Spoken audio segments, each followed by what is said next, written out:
It's the fate of the presidential election petition whose verdict will be delivered on Monday. The Kenya Conference of Catholic Bishops is confident that Kenyans will exercise democratic maturity, however the court rules. Kuna tetezi eti kwamba sehemu fulani zitakuwa na ni hotspot. I want to challenge ourselves again to say that is not true. It is not you. Na kukwambia ukiulizwa na mtu leo utatupa jiwe. Samia tutupela nini? Na ni Kenya yetu inaendelea kujenga. KCCB wants the political class to exercise decorum, maintain sobriety, and accept the outcome of the ruling and refrain from inciting Kenyans to violence. It's a very important moment. Don't be persuaded by any political or any group at all kuingia makundi ya kuleta hali ya upotovu wa amani nchi yetu. Tuweze kuendelea, watoto wasome, tupate mishahara. KCCB chairperson Martin Kivuva is calling on the country to support the judiciary through prayers for the 7-bench judge so that they may exercise discernment as they make the ruling. Tukae kando siku ya leo na ya kesho tukifanya kazi na huku tukitenga masaa rasmi ya kuombea busara ya hawa majaji wetu. It's not a small matter. Kivuva has further lauded tolerance displayed by Kenyans throughout the electioneering period. He has, however, reiterated the need to stay in that path as the country awaits the Supreme Court ruling.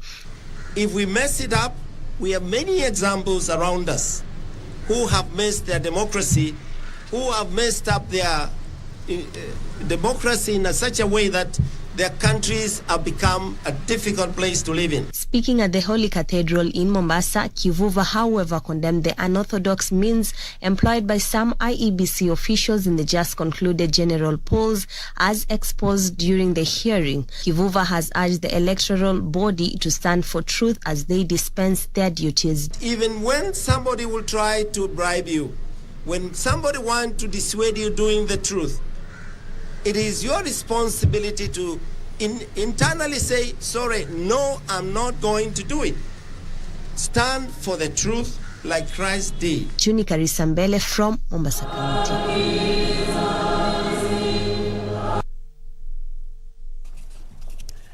All right, and President-elect Dr. William Ruto has assured that he will respect the outcome, he will respect the verdict of the presidential petition challenging his win.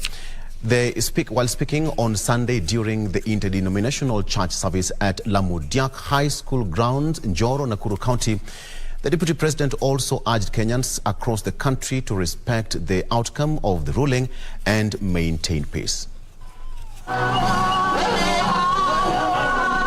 President-elect William Ruto and other leaders of Kenya Kwanza had on Sunday graced an interdenominational church service at Lamudiak High School grounds.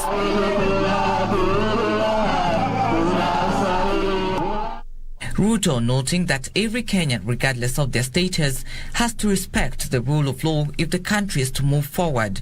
Hakuna njia ingine ya kupeleka Kenya mbele. Hakuna njia ingine ya kuleta heshima na maendeleo katika taifa letu la Kenya. Ni kila mtu afuate sheria. Na hiyo kufuata sheria itaanza na mimi na wale wote. Ndio kila mtu ajue ya kwamba kuna sheria katika taifa letu la Kenya na hiyo sheria ndio inaleta usawa. The president-elect assured that he will respect the decision of the 7-judge bench, who on Friday retreated to write a ruling on the presidential petition that was before it, saying Kenya is guided by the rule of law. Mahakama ya upeo itatoa uamuzi wake. Kwa sababu sisi ni nchi ya kufuata sheria, pia tutaheshimu uamuzi wa mahakama ya upeo. Hivyo ndivyo tutakavyo kuwa na nchi ambayo itakuwa ni nchi ya Wakenya wote. Na hakuna Mkenya mkubwa na mdogo. Wakenya wote ni kiwango kimoja chini ya sheria na katiba yetu ya Kenya.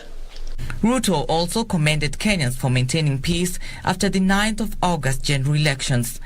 Sisi wote kama wakaaji hasa wa bonde hii la Ufa tunashukuru Mungu sana kwa sababu watu wengi katika taifa letu la Kenya walikuwa wanataka kujua ni nini itafanyika katika bonde hii la Ufa, kwa sababu manabii wa uongo walikuwa wengi. Lakini kwa sababu tunamwabudu Mungu aliye hai, bonde la Ufa iko na amani na Kenya iko na amani. Leaders who accompanied him expressed gratitude to the people of Nakuru for believing and voting for Kenya Kwanza leaders. Tulikuwa hapa Njolo na tukakuwa na mazungumzo marefu na hawa wakaaji, na tukawaomba kwa heshima wakupatie kura na utakuja kuwafanyia kazi. Watu wa Njoro, ningetaka nichukue nafasi hii kusema asante sana, asanteni sana. Wametushikilia, tumefika hapa. What now they expect from us is service delivery. Wanataka tuwafanyie kazi. Kuna pahali ingine Kenya or any other election ya kwamba watu watauza ukabila ndio wapate kura. Na watu wa Njoro ndio mumefunza sisi viongozi ya kwamba mtu anaweza uza sera, mununue sera bila kuangalia kabila.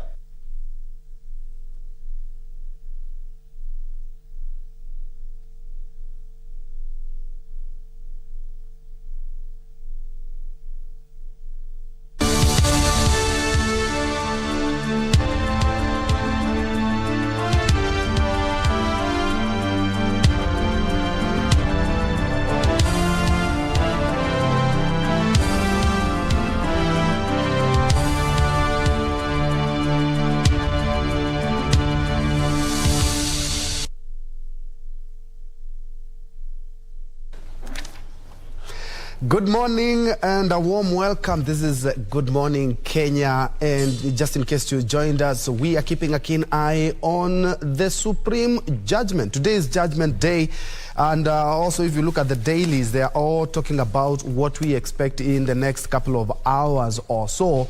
Remember, the Apex Court is expected to give a judgment today. I've seen a lot of people talking about ruling. No, today we are waiting for the ultimate judgment in regard to the presidential petition. And after a week of court sessions, hearing, and also housekeeping, today we are expecting Chief Justice Martha Koome, together with her 6 judges as well, to also tell us exactly what transpired in regards to the presidential nullification or affirmation today.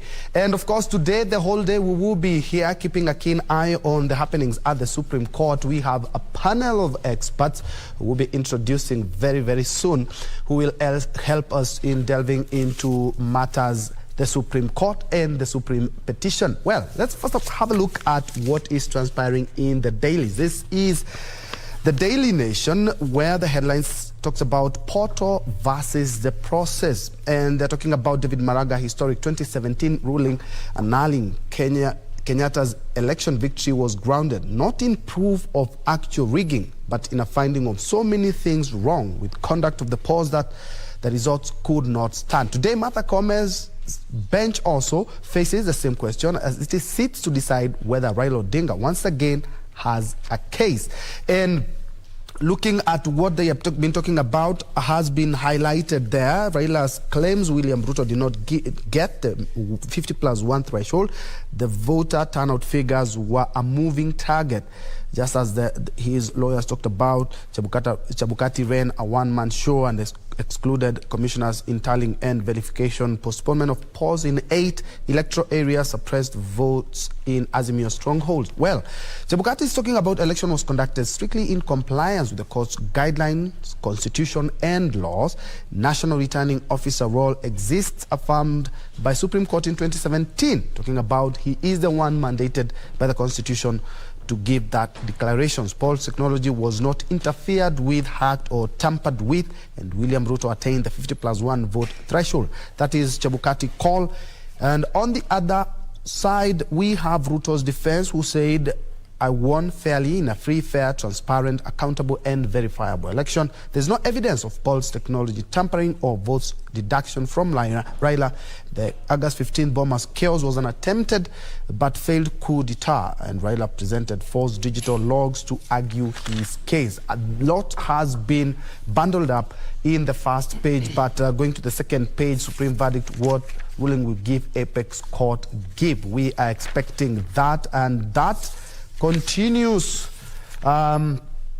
Another thing that has come up in regards to this is the security. If you have been to the Nairobi CBD and its environs, you will notice that there's quite some security. And other than the security is that things are kind of moving in a slow way, but it's expected every time that we have something quite big in the capital Nairobi, things kind of move a little bit slower, but there have been a lot of police trucks in the CBD and also in the outskirts, just to ensure that we have a peaceful day today in regards to that judgment. And I remember we were talking with Wakili a little bit earlier, talking about today is the affirmation of a win or a loss for one of the parties, and so security has to be beefed up. All the roads leading to the Milimani locus, where the Apex Court is domiciled for this case, will be closed just to control traffic, and only limited traffic will be allowed. Anxiety, optimism in Azimio strongholds ahead of Supreme Court judgment. In the Lake region, residents are expressing hope that the Supreme Court will rule in favor of Azimio. Mombasa and Siaya residents say they will respect the court's decision, whether it favors Odinga or not. I think that will be the best decision ever for all the parties involved in that. And of course, Deputy President William Ruto, who is the president-elect, yesterday led the Kenya Kwanza leaders at a church event and exuded confidence that they will uphold their win. Victor? Right, so let me take a look at what we have on the front page of the Star newspaper. How Ruto-Raila battle will be determined. How Ruto-Raila battle will be determined. Technology and IEBC split among critical issues for determination by court.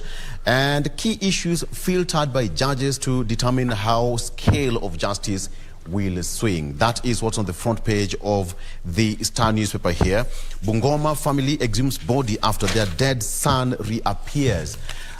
All right. Wonders never cease, and says that since he was a child, Isaac Wanjala had a disturbing habit of wandering off and staying away from home in Bungoma for long periods, as long as a year. And now, after he was missing for almost 3 years, his family in Kimilili constituency assumed the worst and thought that he was dead, only for him to reappear. So that is what is on there. We have got the cases there, the judges who will be determining the fate of President-elect, that is William Ruto, and Azimio candidate Raila Odinga. We have got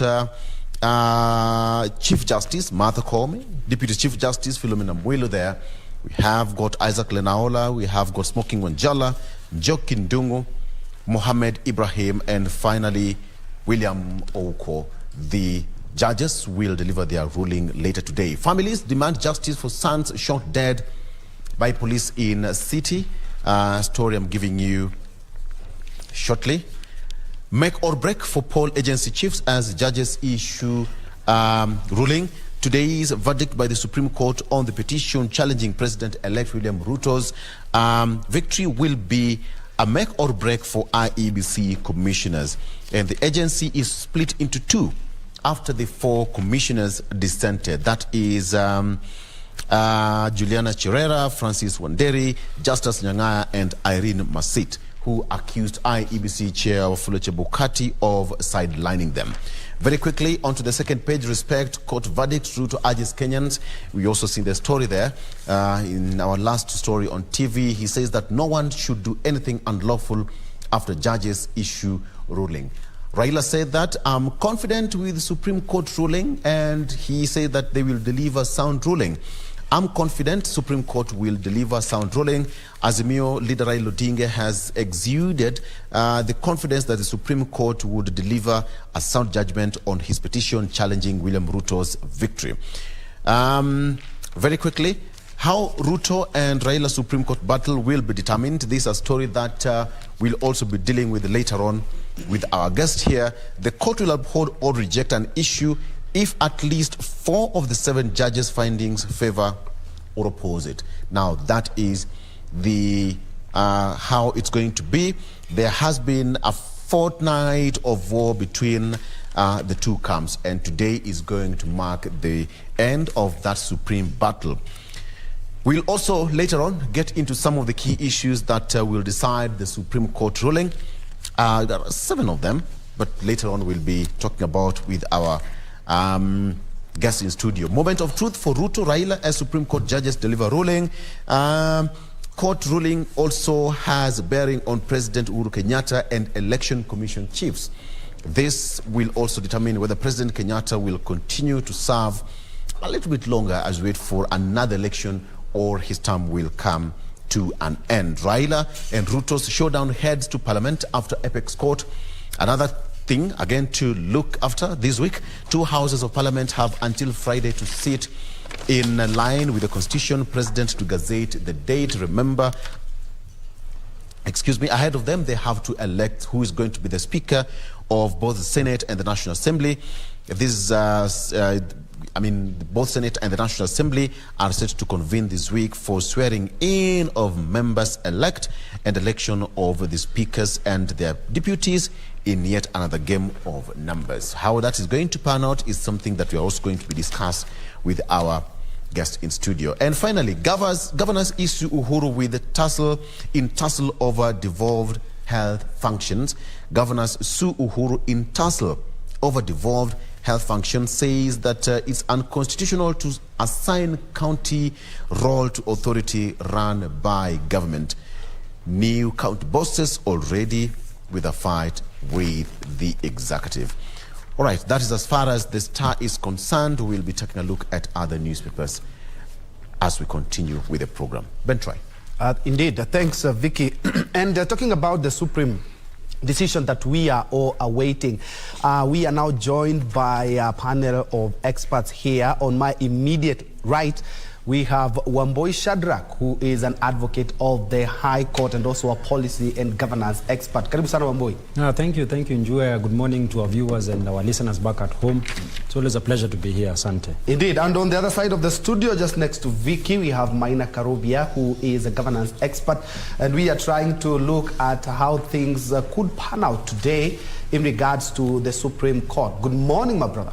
Thank you very much for hosting me here. It's a pleasure. This is the big day that the Lord has made. We look forward to a verdict that is going to move our nation forward.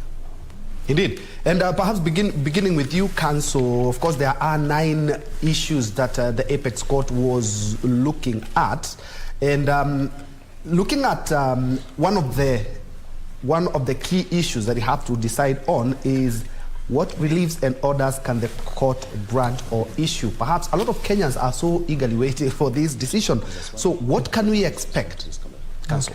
Well, Njue, today is the 5th day of September 2022, and we are likely to see a situation whether the President-elect, Dr. William Ruto, is going to be confirmed as the 5th President of the Republic of Kenya, or his dreams are going to be deferred to a later date. So it's indeed a good day. I agree and acknowledge the sentiments of my co-panelist that the Lord has made.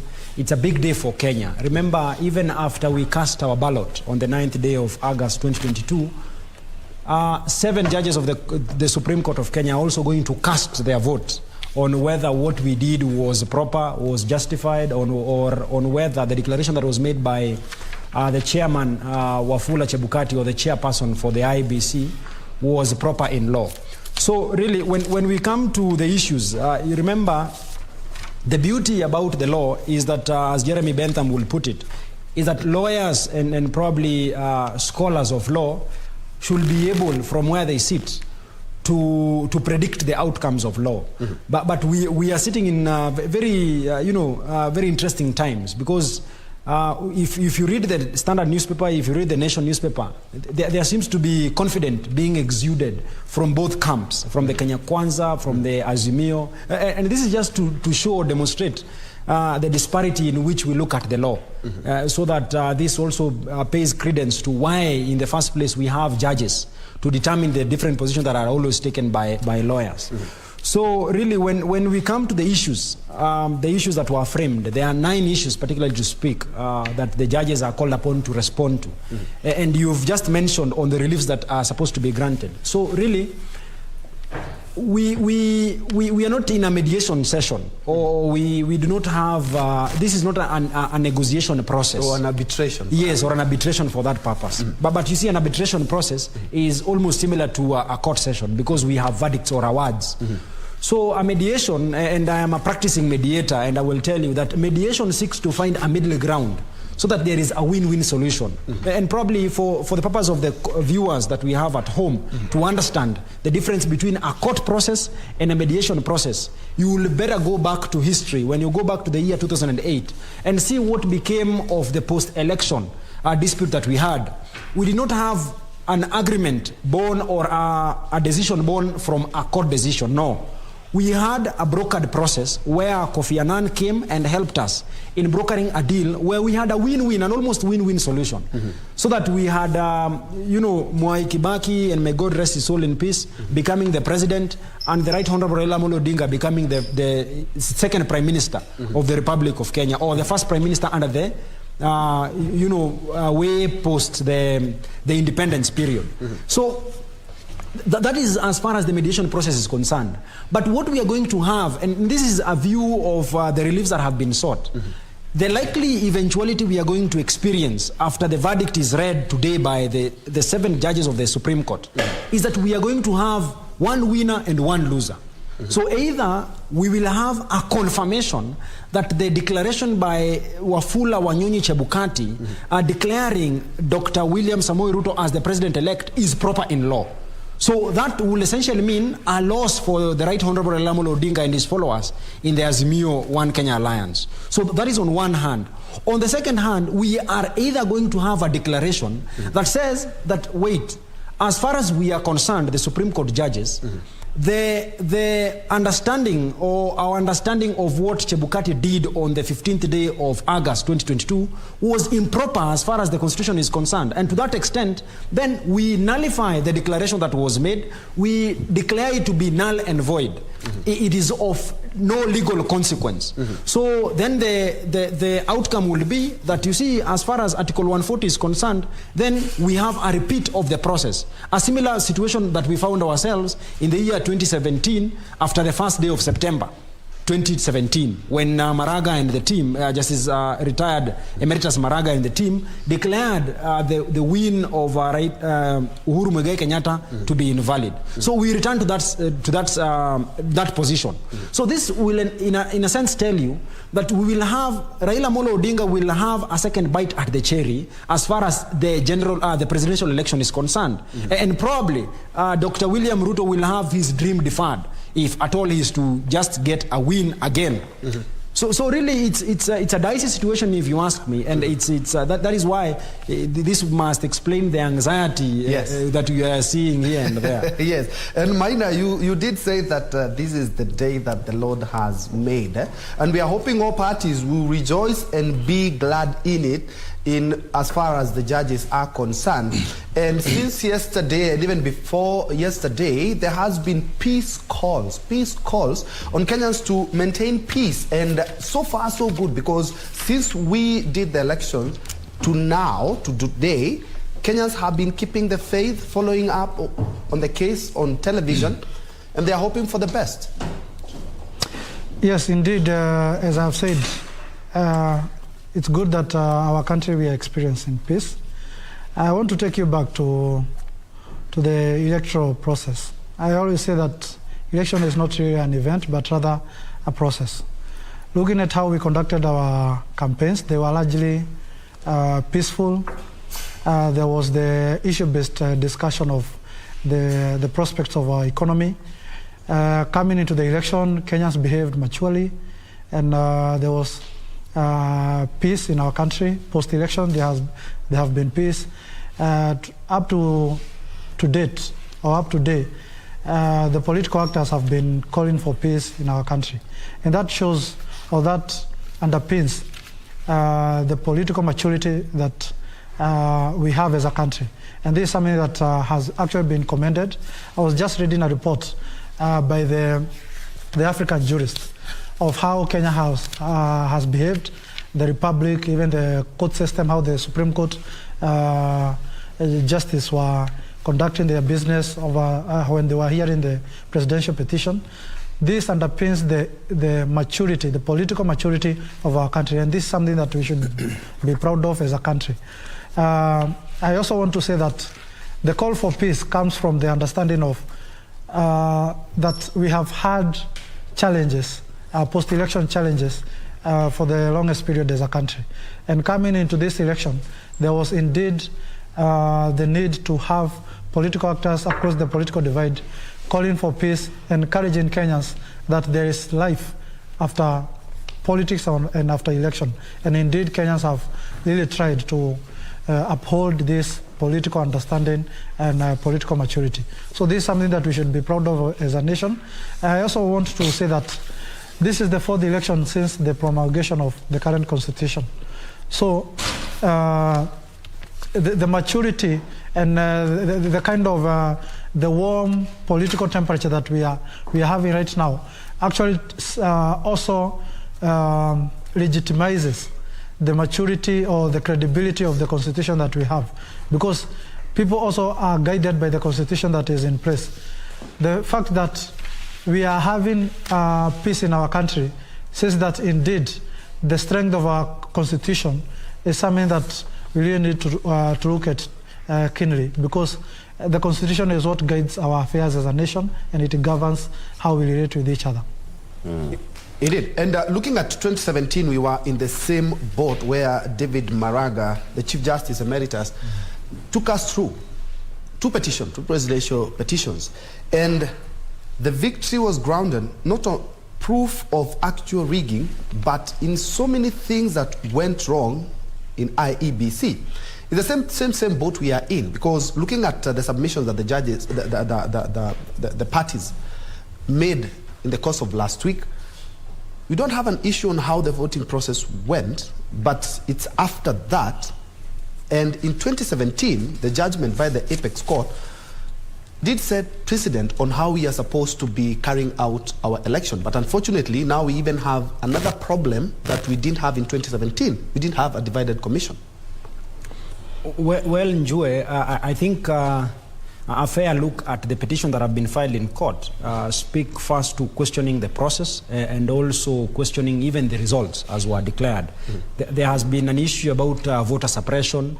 You know, that essentially is a question that has been raised to impeach the results that were declared. So really, article, you know, we are living in very interesting times. As a country, we have values. And it's almost in every chapter of our constitution where we have values that are supposed to be respected, values and principles that are supposed to be respected when we are doing or discharging a certain function. So that in elections, when you want to establish whether the election was done as per the constitution, then you must revisit what Article 81 and 86 tell us about the principles of any election. So that you must ask yourself, regardless of the results, was this process in itself verifiable? Was the technology that was deployed in itself simple and accurate? Because we have had issues about, we have a technology that the IEBC is using, but even the people who are at the IEBC, the staff, do not even understand head or tail about the process in itself or the system in itself. That is why we must always resolve or go back to what is called there is a body, Kikuyu, and some of these the words actually we get to a loss. So really, the point I'm trying to make is this, that regardless of the results, and this is what David Kenani Maraga, Justice Emeritus, told us in the year 2017, that regardless of the results, the process is important. So that if you are having poisonous fruits then the tree must also be poisonous. There is no way that we will have a poisonous tree that is producing apples. No. So this is what Maraga was trying to tell us. And this is just but their own, implementation or understanding of Section 83 of the Elections Act. So that the Elections Act, there was a disturbing misunderstanding of the Section 83 of the Elections Act. This is prior to the 2017 judgment. When you read Section 83, there is the deliberate use of the word or. So that the word or was in the previous past read to mean and. Because or in itself should mean it is disjunctive, so that you needed to prove whether the process was breached or the results were improper. Yes. So that is as far as the correct interpretation of Section 83 of the Elections Act is concerned. But the previous understanding before the 2017 judgment was that you needed to prove both. And in any event, there was a lot of emphasis that was placed on the results. Yeah. So that people would ask, whether I mean, Njue, you are calling to question my election as probably the governor or the MP of Madara constituency. Then the question then was, if all these irregularities and illegalities that you're trying to mention, have they affected the outcome of the results? So if they have not affected, then even while you have proved there were constitutional breaches, then you will be told that you have not satisfied to the required standard, that the malpractices that you are mentioning affected the results, and to that extent you will be thrown out. But now we sit in very interesting times that even one question of the 9 issues that have been framed, even one of them, if responded probably to the affirmative, will actually even lead to the declaration of the declaration by Chebukati to be null and void or inconsequential. So that if the court is to arrive at the understanding that the ostracizing or rather you Chebukati excluding the commissioners from the process of tallying and verification of the results is in itself a fundamental breach of the Constitution as far as Article 138 is concerned, then that in itself will actually lead us to repeating the whole process again. Because what comes out clearly, and I think we were discussing with you even before we went on air, is that one thing that we must be understanding, one thing that is silent, is that even the 2 commissioners who have sided with the chair Chebukati are actually telling us they have no problem with the position that has been taken by Chebukati. And this in a sense is to tell us, because the chair, Mr. Wafula Chebukati, is telling us that as far as he's concerned, it is his sole responsibility to tally, to verify the presidential election results, as far as he is the national returning officer. So this is to tell us that 6 out of the 7 commissioners did not participate in the tallying process that led to the declaration of the president-elect as being the president-elect.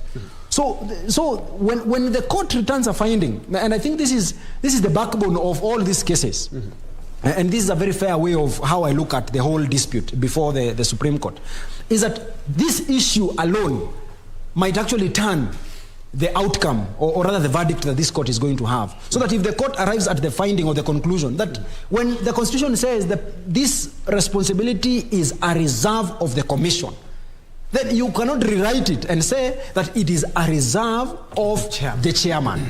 So if the court returns that finding, then this is to tell you that the verification of the results, the tallying of the results was not done as per the Constitution. And if you were to look back into history, what led to the nullification of the 2017 election was that there was no verification of the results. It was not done as per the Constitution. So we'll have a repeat of the same process. So really, and I think this is why we must empathize with Kenyans, because this is a cost that will be borne by us. Yes. But this is the cost of democracy. And it's expensive. Yes. And let me throw the ball back to you, Vicky and Maina. Looking at, we have a common denominator when we come to all the presidential petitions that we've had. Even before we promulgated our 2010 constitution in 2007, the dispute that we had, the common denominator was IEBC.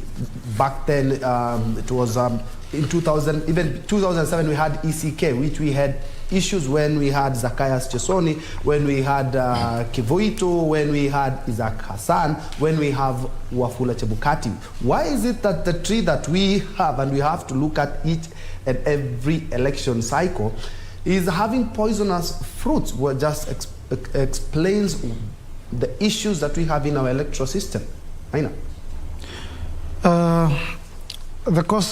First of all, I want to say that we need to trust our institutions. I think to a great extent, the reason as to why we have been having challenges with our institutions is the deficit of trust among the political actors.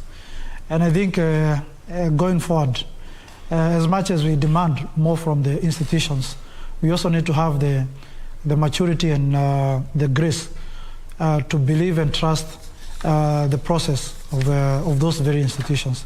We can't just be crediting an institution based of the outcome that favors us or the political formation that we support.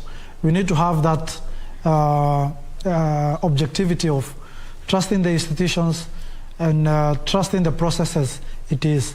For instance, if the IEBC, for the longest period, because I've been involved in these engagements, the stakeholder engagement of this process, if the IEBC has been open in terms of its engagement with the various political actors and other stakeholders like the government and also the civil society and development partners, then it behoves on the political actors that the process has been open, the results can only be open.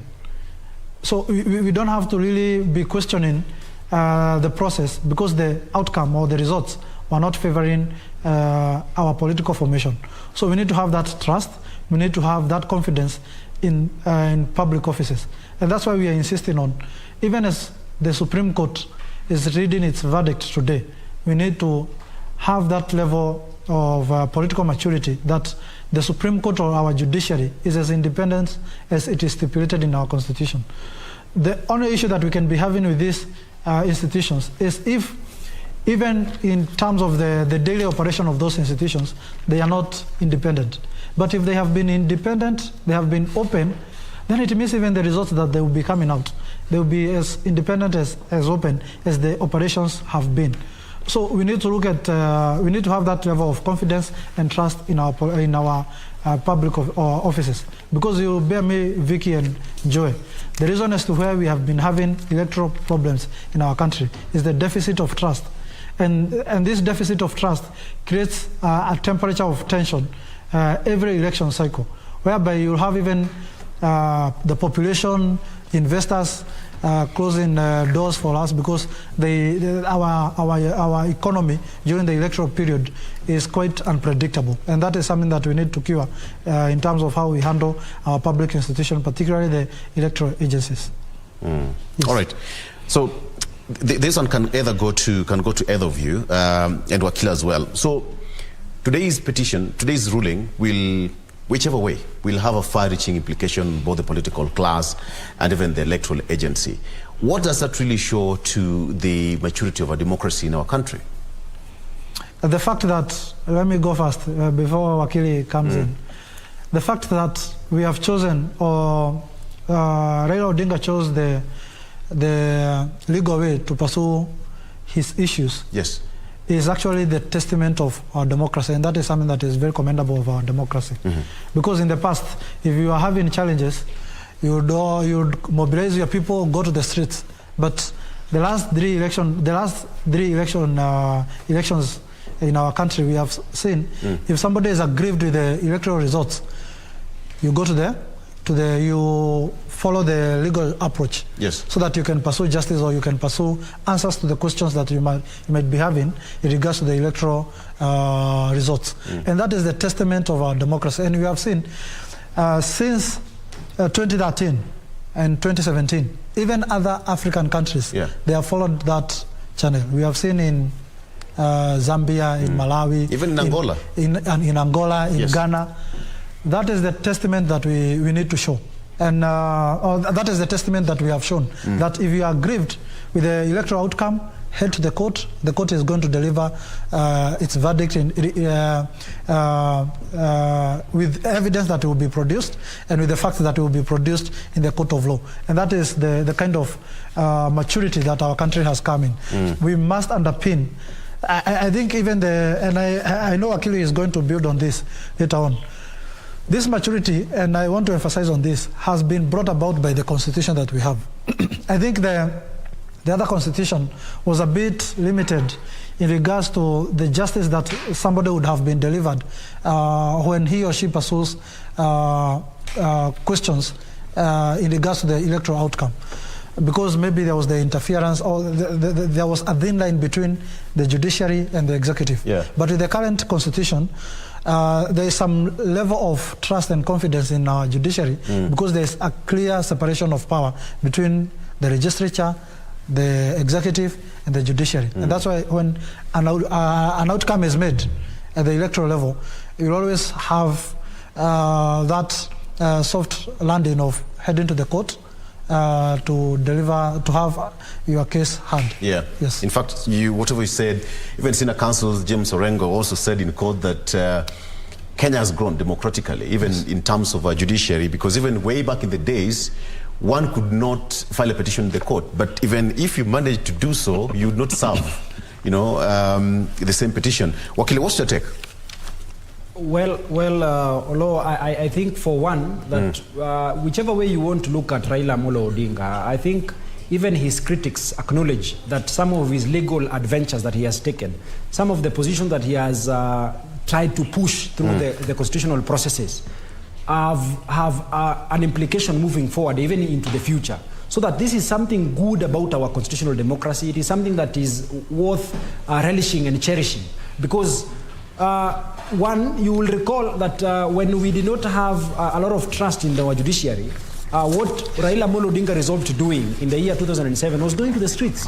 But for three periods running consecutively, that is the year 2013, 2017, and now the year 2022, what he has done, he has given a lot of boost to the confidence that people will have in the institution called the judiciary. So that now the buck stops with the judiciary. Because, and one thing I must mention, Olo, is that when you look at the very architect of our Supreme Court, it's just but a unique court in its own. Remember, this is the only court that is not bound by anything that it has said. Yeah. So unlike other courts, that there must be some level of consistency in determination of issues and analysis of concepts. The Supreme Court has been created by the Constitution as a court that can change its mind as and when it is called upon to do it. But the most fundamental thing that it must do is to ensure that we have some when we look at issues beyond the moment. It must not be a question about Raila Amolo Odinga. No, it is not a question about Chebukati. No, Chebukati will not be there come the year 2022 in the month of January, 2023 in the month of January. He will have retired. So it is a question of looking beyond 10 years, 20 years, when we'll have our grandchildren, taking up positions of leadership in this country. Yeah. Because one of the most fundamental questions, and I have even pointed it out even previously, is what really is the place of the commission and what is the place of the chair, Chebukati, when it comes to the presidential elections? So this is a question, because the presidential elections will not end with Raila Amolo Odinga and His Excellency William Samoei Ruto. No, this question will be debated come the year 2027 and moving forward. So long after probably even William Samoei Ruto has retired from active politics. So these are questions for posterity. So that when we look at what the Supreme Court is called upon to do, and even the LSK, the Law Society of Kenya, tried to frame some questions. If you were to look at the reliefs that have been sought by Raila Amolo Odinga, or on the question of what is the relevance of the rejected ballot papers when it comes to the computation of the percentages, especially the 50% plus 1 and the 25% in every counties, because this is a constitutional requirement. So that what we need to look at is, remember the Supreme Court, even having determined this issue in the year 2013, and it also determined the same issue in the year 2017, it can still revisit that issue and decide it in another manner that was not decided in the year 2017 and 2013. It might tell us now that moving forward, then the rejected ballot papers, because rejected ballot papers or those rejected ballots, in a sense, there are people who do not tick, do not make any markings on the ballot papers they have been issued, which is a protest vote in itself. So from where I sit, I think that should be something that should be taken into consideration moving forward. Because if I say that in a ballot paper where there is Victor Olo and there is Ben Troinjue, who are the candidates, and I do not desire any of them, I have decided not to make any markings. I think that should count. So actually, in other words, Kenyans should embrace the electoral process and the judicial process rather.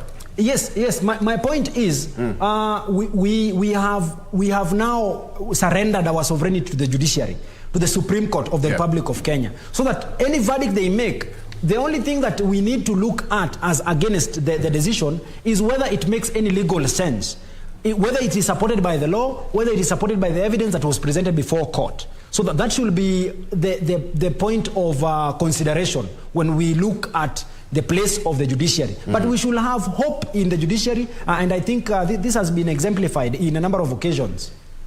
Okay. Ben, before I come back to you, let me come to Maina. Then Kenyans should embrace it, okay, according to Wakili. Then at what point should we say enough is enough with the Supreme Court? That Kenyans can go to an election, it's a one-round win, and it's a done deal. The only time we can get to that point is when we have trust and confidence in our institution, particularly constitutional institutions. When we have that trust and when we have the grace of accepting results as they are, I think we are going to move ahead as a nation, rather than voting 22 million Kenyans voting, and then the judges will have another opportunity for them to vote on top of those 22 million voters. So I think it comes with a high level of grace to accept results, and that's when and trust in our public offices.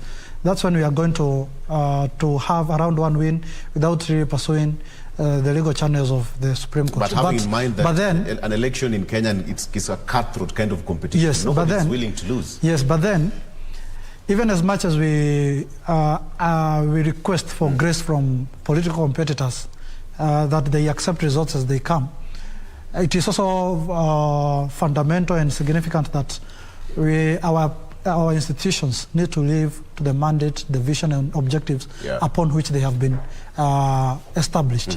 So if the mandate of the IBC or the mandate of other complementary institutions like the judiciary, the police, if those particular institutions serve their mandate, I don't think political actors will have issues with the results.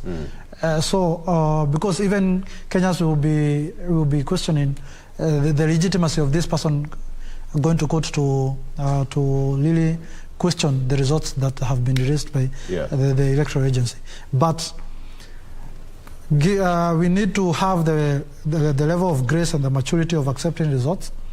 At the same time, flipping the coin on the other side, the constitutional institution and relevant institutions need to live to their mandate and their objectives. So that when political actors are competing on issues or for power, they can be having the trust in these particular institutions. Yes. All right. Council, you can also pick it before you come in, Ben. There is this issue Maina is talking about, that the grace and confidence to accept the results. But you see, you cannot accept the result, first of all, before the process is legitimate. And this is what is in question, even as we wait for the verdict today. Wakili? Well, I think we will never say enough is enough with the Supreme Court. And if we say that, then unless we are opening our doors to anarchy, and anarchy in this sense will mean lawlessness. Remember, we have decided that the person who has the final say on whatever we do or whatever has been done is right or wrong is the courts. So that when you mention that the results are not as important as, the results are as important as the process itself, this is a very significant point.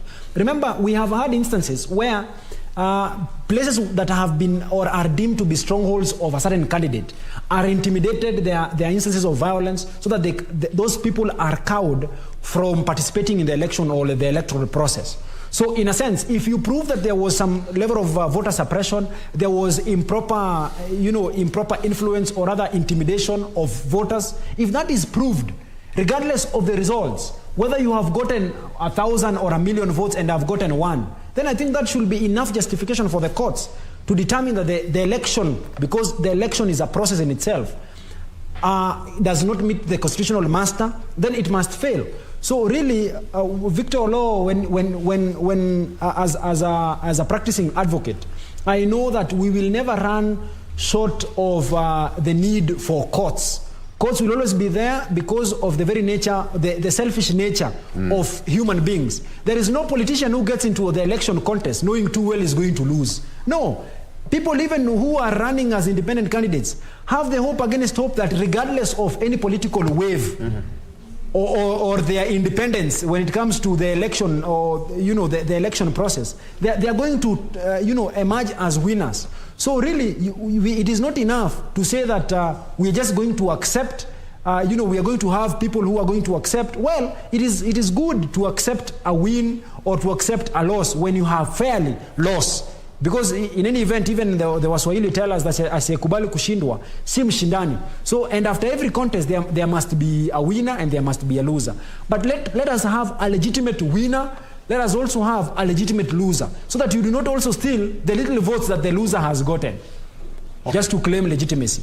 And talking about the election cycle, gentlemen, you will acknowledge that when it comes to electoral cycles in Kenya, it's a matter of life and death. And unfortunately, we do start campaigning. Actually, after this election, after a couple of months, we will still see more or less some campaigns. It has been a matter of life and death. And so to speak, we've lost a lot of people when it comes to election. And not only Kenyans from all walks of life, but even the IEBC. And 2022 was no exception, 2017, the same thing. This need to change, Maina. You see, the economic ramification of making our politics a matter of life and death is that Kenya's election costs us nearly, or over, actually not nearly, over 50 billion. That's what is the cost of this particular election. And the economic consequences of making our politics to be a matter of life and death is having really dire consequences on our economy. And that is actually one of the challenges. That is one of the realities I think the Supreme Court should be informed in terms of its verdict. What is the economic ramifications in regards to the judgment that they will be making? What is the common good in regard of the Kenyan public from the verdict that they will be making today on Monday 5th? So this matter of making our politics to be, this issue of making our politics to be a matter of life and death is having dire economic consequences on our nation. And this is something that we need to revisit. This is something that we need to recheck in how we conduct our politics. The other thing is that the fact that we have been making our politics to be a matter of life and death makes the Kenyan population, remember our population is largely diversified, where we have people from all walks of life, in terms of ethnicity, in terms of religious background and social background.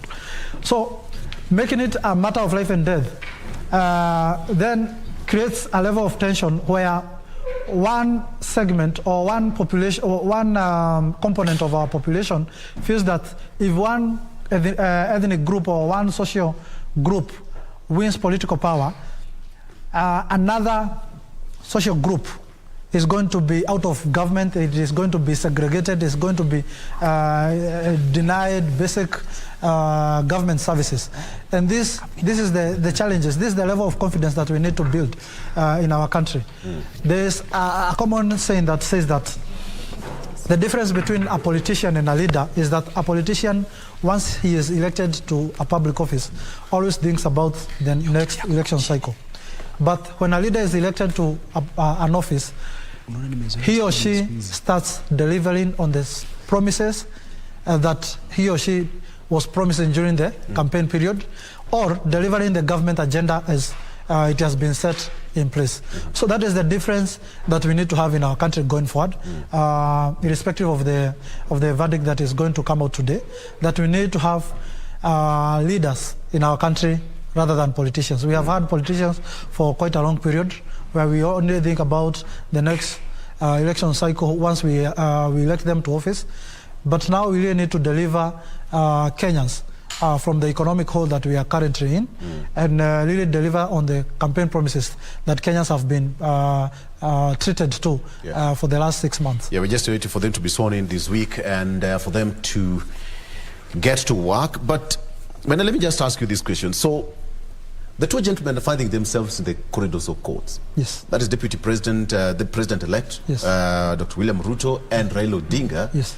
In 2017, they were in court. Yes. Again, in 2022, they're in court. Yes. What do you read out of all this? Is it now becoming too heavy for them?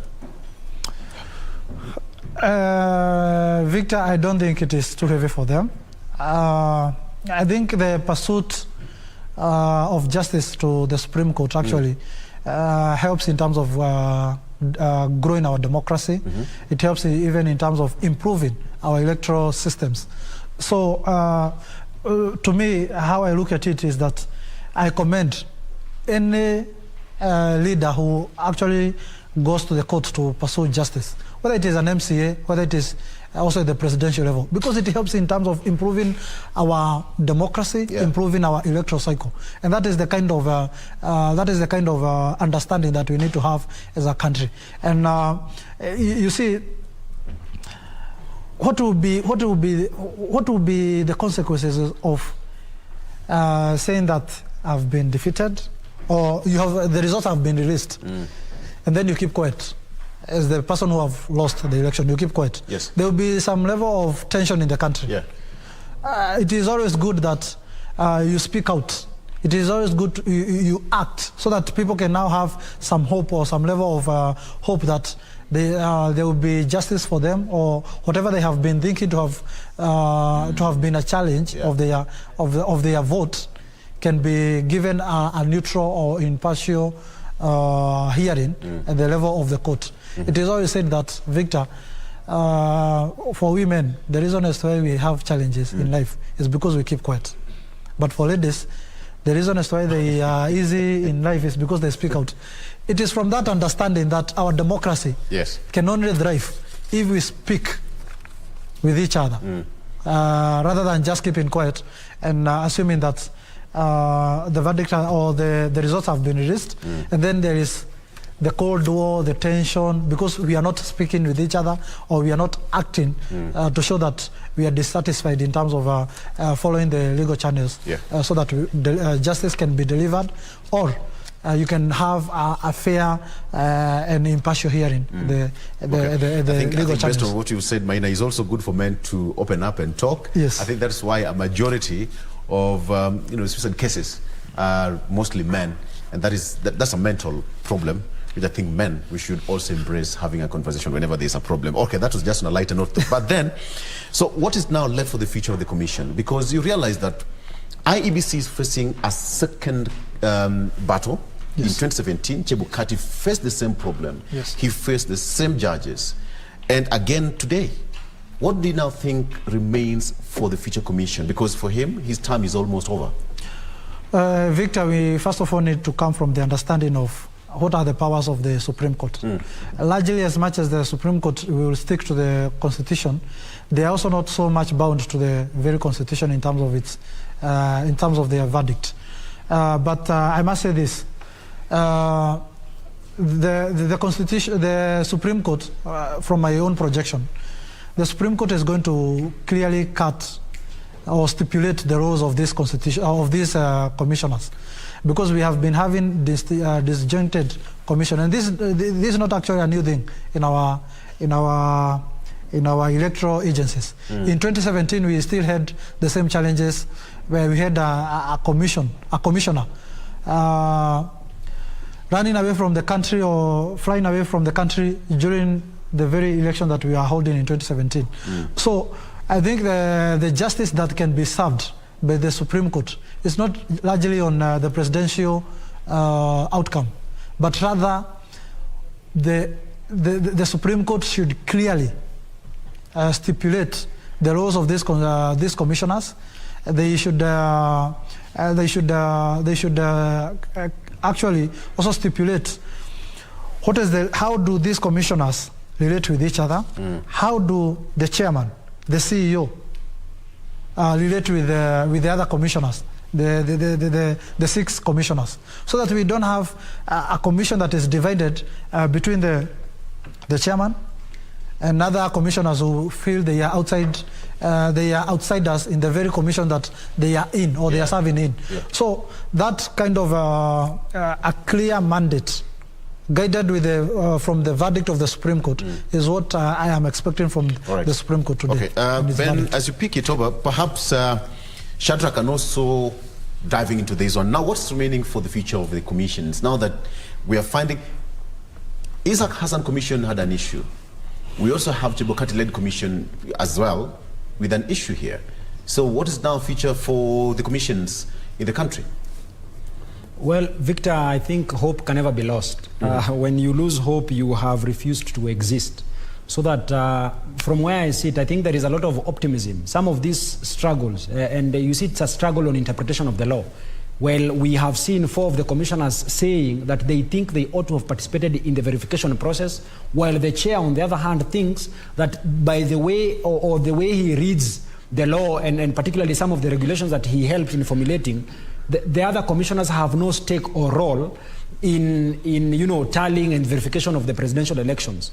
So really, to be very fair and to be a very optimistic Kenyan, is to say that I don't think there is really a personal difference between the commissioners. No, I think the only difference that is there is one of ideology, and second on the interpretation of the law. And this is why we have the Supreme Court. So the Supreme Court will today certainly tell us the correct interpretation of the law. And one thing that probably you must be on the lookout is, although there was an invitation of the Supreme Court judges to declare some of the regulations as unconstitutional, null and void, and without any consequence. And this is, of course, born from the interpretation of the Constitution, because the process of verifying and tallying of the elections is a reserve, as you will read Article 138, is a reserve of the Commission, while the declaration part is the reserve of the chairperson of the commission.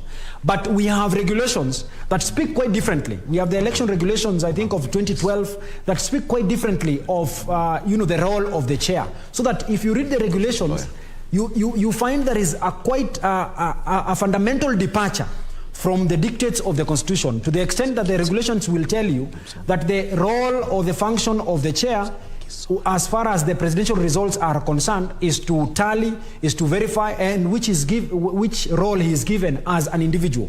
So really, I don't think that we should lose hope in our commission. No.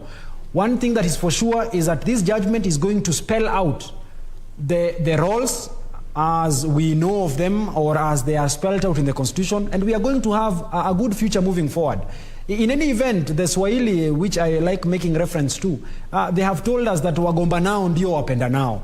So really, moving forward, we must hope for a better future for this country, as far as the control and management of the elections, general election, by-election, referendum is concerned, because the IEBC will have now a benchmark where they can go read the understanding of the Supreme Court or the law as far as the Constitution is concerned. So that is as far as the future of the Commission is concerned. Sorry.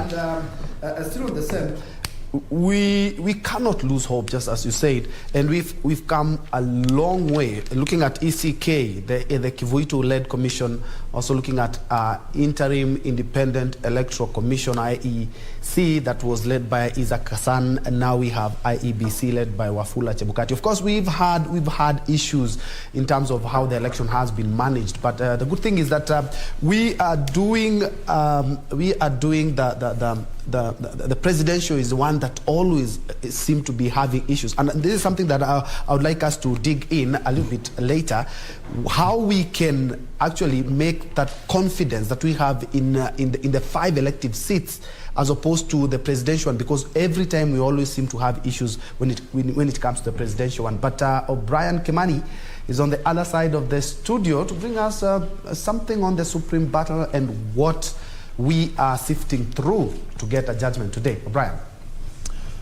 Well, thank you very much indeed. Ben, Troy, Joy, together with your team. Definitely it's a day that millions of Kenyans are waiting to exactly know which direction this election process will take and what kind of legal advice will the 7-judge bench of the Supreme Court give and how this will help the country move forward, because as we stand now, it's proper to say that so much of our economy, has somehow is standing or still, and especially when you look at sectors like the tourism sector, whereby the sentiments of the country are very critical as to the numbers of visitors who come to a specific country. It is proper to say that this election has really had a major impact on that industry, and of course, so players in this sector will be seeking or looking for a reprieve so that the industry can go back to its operations. But before we go there, allow me first of all to take you through some of the issues that we expect the judges to adjudicate on, and these are the 9 issues that they presented to the public last week. And I want to take you through the 9 issues, and one of them is whether the technology deployed by the IEBC for the election met the standards of integrity, verifiability, security and transparency to guarantee an accurate and verifiable result. And if I can take you back to 2017, whereby the bench then, which was led by retired Justice David Maraga, they said that the election must be verifiable, must be free, and must be credible. And so these are some of the issues that the judges are expected to deliberate on today. And of course, it will be interesting to hear what kind of direction they take, because remember, one of the issues that was raised by Azimio was the fact that the whole electoral process was breached by outsiders, and so it was becoming somehow cloudy to know who exactly was in charge of this process. And remember the way they were poking holes as to the Chebukati-led commission, whereby they were saying that it is not IEBC that was in charge of this election. And so this is one of the issues that you expect the judges to issue directives on. And then number 2 is whether there was interference with the uploading and transmission of Forms 34A from the polling stations to the IEBC public portal. This is also another issue that the Azimio team raised, and the argument was that because of the breaching of the systems and the interference by outsiders, it was not possible to know whether the results that were being transmitted to the National Tallying Center at the Bomas of Kenya were the real numbers that were coming from the polling stations. And remember very well, one of the Azimio lawyer or lead counsel, one of the counsels for Azimio last week, Julie Soweto, brought a form that she claimed was a doctored form, and she tried to take the judges through the process just to prove that it was possible to tamper with the Forms 34A from the polling stations. And so this is one of the issues that we expect the judges to give directions on. And the other point is whether there was a difference between Forms 34A uploaded on the IEBC public portal and Forms 34A received at the National Tallying Center and Forms 34A issued to agents at the polling stations. This is also going to be a very interesting issue, because remember last week the Supreme Court ordered for retallying of ballot boxes from about 15 constituencies, and so that tallying process is also going to help us understand whether there was any difference between Forms 34A that was uploaded on the IEBC public portal and Form 34A that was received at the National Tallying Center. Remember, all these forms had to be sent to the National Tallying Center at the Bomas of Kenya. And then, of course, the presidential agents were to be issued with also a copy of Form 34A as well.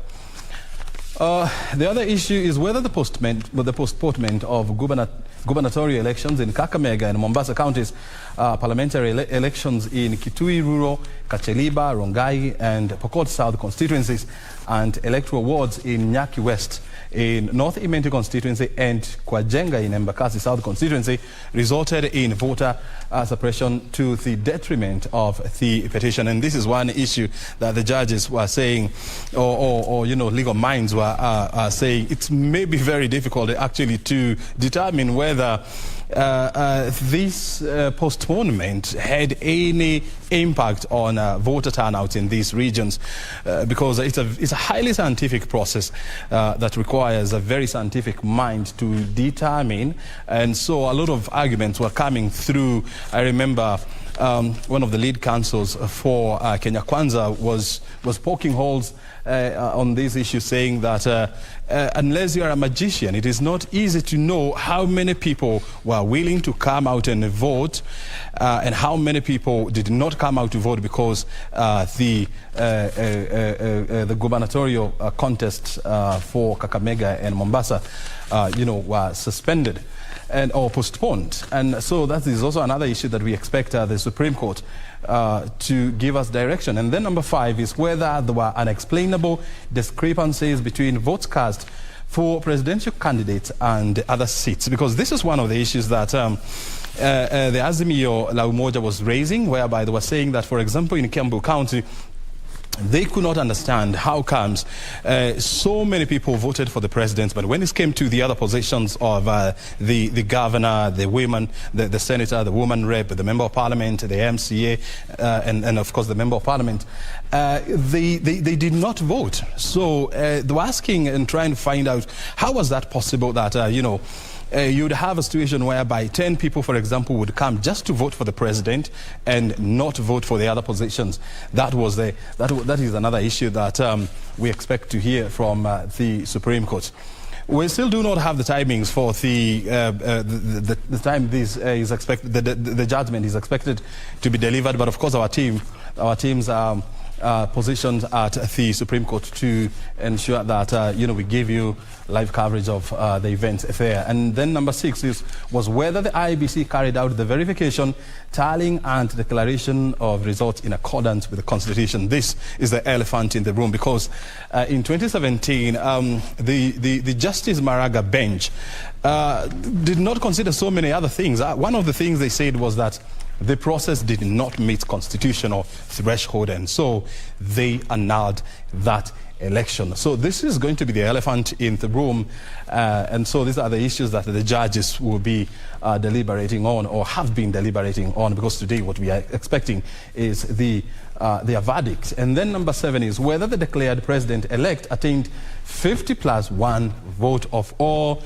the votes cast in accordance with Articles 138 4 of the Constitution. Remember, depending on where you stand, a lot of people have been arguing that is it 50+1 or 50+1%?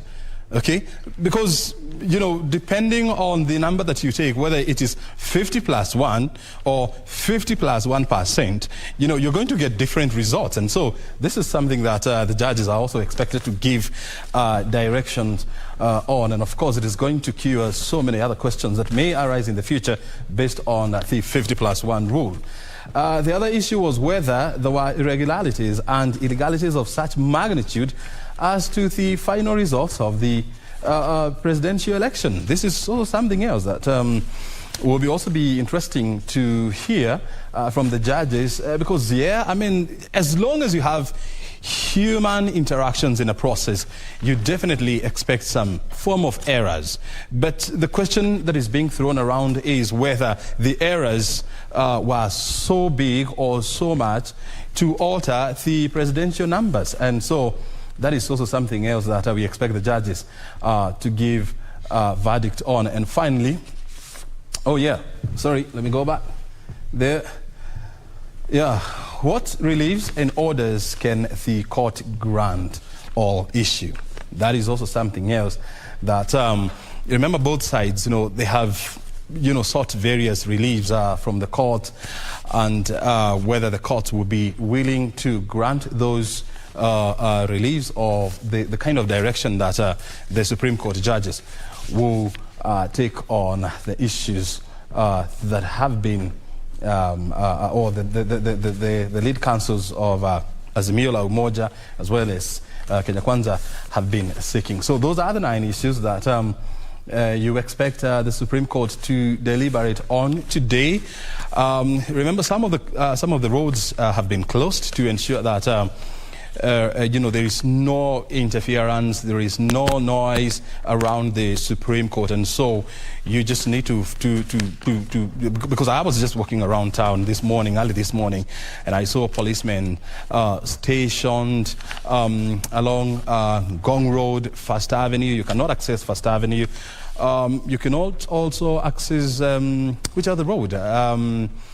Part of Kenyatta Avenue as you approach the left turn to Gong Road. Also, there are police officers stationed there, as well as when you're approaching the second Gom Avenue, there are also police officers. So it is not possible for you to access the Supreme Court or the High Courts of Kenya in Milimani, where the judgment is expected to be delivered. Remember, the Supreme Court is in CBD, and the other time the business community was complaining that because of the hearings, their business was severely impacted, and probably that's one of the reasons why the hearings were taken all the way to Milimani. So the police are asking people, please, if you don't have any other business to transact around the Milimani Law Courts, please do not come, because you are not going to be allowed to access this place. It is where you have a controlled vehicle movement as well as human movement. So please, if you don't have anything to do at the Milimani Law Court, do not come there. So those are the issues that we're expecting to see or to hear from the Supreme Court, and those are the developments. And of course, we also have our teams, in Nyeri, in Uasin Gishu County, in Kirinyaga, the home of the presidential running mate for Azimio la Umoja, Martha Karua, as well as Nyeri, where the running mate for President-elect William Ruto hails from. And of course, we also have our team in Uasin Gishu, as well as Kisumu and many other places, because we just want to see the reactions of Kenyans and of course other different stakeholders in regard to this issue. And I have a question that I would want to pose to Wakili Shadrach Wamboi, before I exit the stage. Yes, the fact of the matter is that constitutionally there is well-defined mechanism to deal with presidential election petitions, that is the Supreme Court of Kenya. But what do we need to do to ensure that it is not a must that every election we go to the Supreme Court?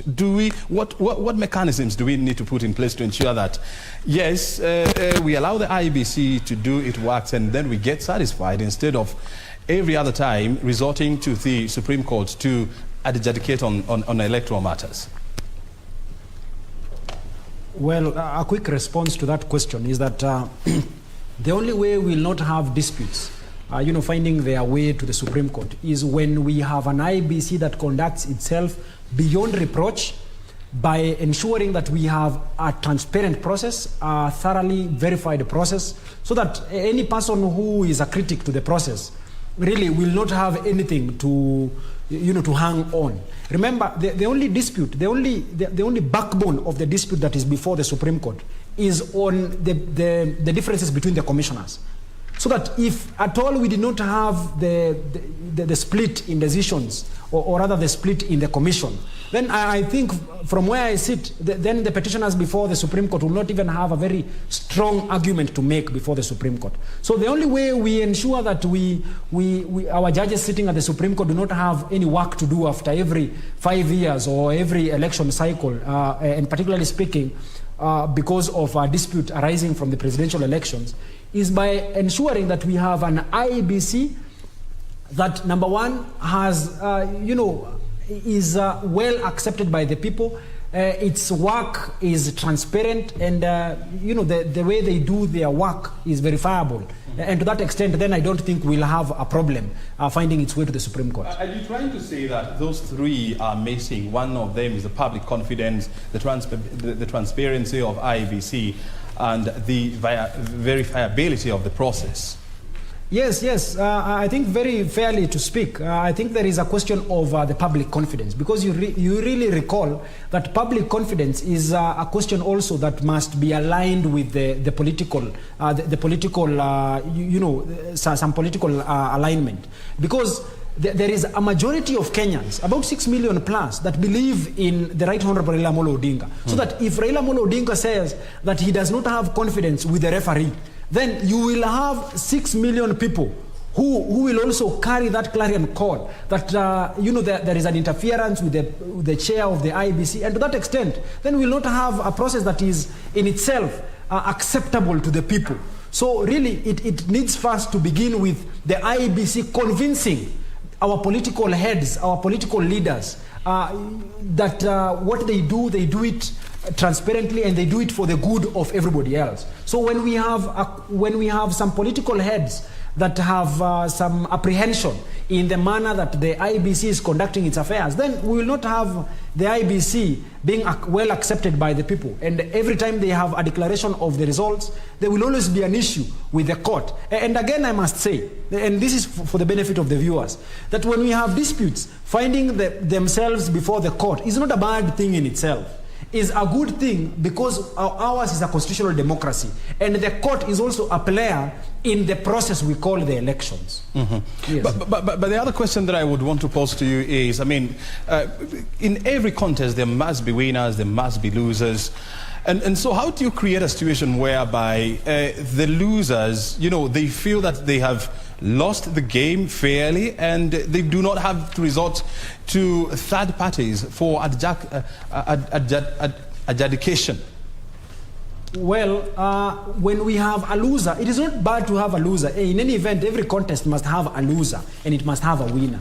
The question then comes with, do we have bitter losers? And is this bitterness in this loser as attributed to a flawed process in itself? Because if we have a flawed process, then that in itself will call to question the final outcome of the results. So really, when we have someone who has lost, this person who has lost must have the confidence that he has lost fairly. And people who have won, even the losers must know that this person has also won legitimately, because legitimacy is also at the heart of the question whether someone has lost fairly or not, or whether we have someone who has also won fairly.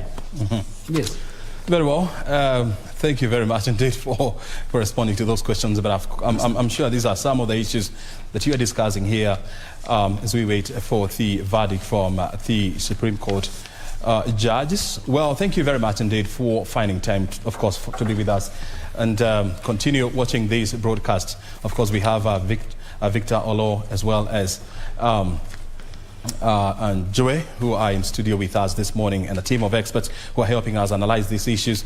And of course, remember, our teams are also on the ground at the Supreme Court of Kenya, at the Milimani Law Court, and in Uasin Gishu, in Nyeri, in Kirinyaga, in Kisumu, Mombasa, as well as various parts of the capital, just monitoring the situation on the ground. My name is O'Brien Keman. We'll keep on interacting throughout the day.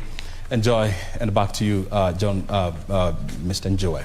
Indeed, and allow me to take it from where you had started it, where the roads that are closed today. So if you haven't left your house, kindly, the road shall be closed after they get the directive from the Supreme Court. But when we were coming to work, we saw police lining up. So this is what is going to happen. Ngong Road will be closed at the junction of Ngong Road, First Avenue, opposite NHIF. No motorists will be allowed to access CBD through Kenyatta Avenue via Cathedral Road, but instead are advised to use Haile Selassie Avenue. Secondly, Cathedral Road, Milimani Ngong Road, which accesses Milimani Law Courts, will be closed at the Kenyatta Avenue Valley Road junction at the NSSF. And only vehicles heading to the court will be allowed. Only other motorists are advised to use Valley Road. Cathedral Road, Haile Selassie Avenue Junction will be closed and motorists are advised to use alternative route of Haile Selassie Ngong Road. That it was a communique by the Kenya Police Service yesterday in regards to the Milimani local. So if you have no business there, they say just follow it up at home or in your office. Thank you so much, O'Brien. 9 pertinent issues that were filtered by the Apex Court for determination. That is exactly what we are waiting for. The Apex Court say they're going to give a notice on judgment. They haven't given that notice yet, so that we may know exactly what is happening. But as Brian had alluded to earlier, is that we also have our crew that is on the ground. We'll be getting back to them to know exactly or to have a feel of how things are. Yesterday, the clarion call by both parties, Raila Odinga and also from the President-elect Brigade, William Ruto, talked about let's maintain peace. Let's maintain peace and wait for the Apex Court judges to make a determination on the same. Something else that, gentlemen, that happened and of course is gonna be adding into their judgment today was the recounting, the verifying and the scrutiny of 41 boxes from 15 polling stations. And the report that was presented to the court on Friday did unearth that there were some malpractices or irregularities. We even heard that some were not stamped, some 34A were not stamped, and others. How much is too much when it comes to that report? How much is too much? Irregularities that were unearthed. How much is too much? Perhaps I can get that from you, Wambui. Well, the jurisprudence in this country is that we do not have a flawless election, so that we will always have an election process that is going to be characterized by some errors. I mean, you are having a perfect system which is being implemented by imperfect people. Because we are human beings and we are imperfect, then the final outcome of this process is not essentially going to be a very perfect process. So that the courts have always told us that regardless of the small errors that you will find or you will see here and there, that in itself does not necessarily mean that we are going to invalidate an election because of those small errors here and there. But be that as it may, there must be, the people who bear the burden, because it is the IEBC that bear the evidential burden, they must tell us also that to what extent really were these errors being committed? Was it a deliberate pattern? Because you will find in some areas, I'm handling some constitutional petitions, during that touch on this election, and I will tell you that there are some deliberate mistakes that are made so that they can achieve a certain outcome. Now you find probably the subtraction of some votes from a candidate. And some of these elections that we have been having, be it the county elections or the national elections, where we have the difference in votes, probably not exceeding 1,000 or 2,000, then you will establish that a deliberate difference of about five votes from every polling station. When someone's votes are being subtracted from every polling station, then this is likely to affect the outcome of the whole election. But you see, you must demonstrate as the petitioner, because if you are alleging a fact in court, and this is what the law is all about, that if you are alleging that someone has done something and he has done it deliberately, so that the errors that we are seeing should be seen as deliberate, then the person who is alleging this, the burden is on him to prove that indeed some of these errors are actually deliberate and they are calculated to achieve a certain outcome. So to that extent, then I think the court will properly or will be in order to nullify the elections. So really, when we speak about errors in an election, it is not a yes or no that you see, the response to which is going to lead to the nullification of the election. No, it is something that it is a dicey situation. There must be proof that goes beyond the demonstration of those errors. Yes, and of course we can't re-emphasize the fact that we always want to have a free, fair, verifiable and credible election. But before we look at how to strengthen the belief in our electoral system, Vicky, on your side? Yeah, the discussion is still happening, and we just started yet, right? But for now, let's cross over to Kipnusu himself in Eldoret. Kipnusu, good morning. Yamunevoyo. What's happening from Eldoret?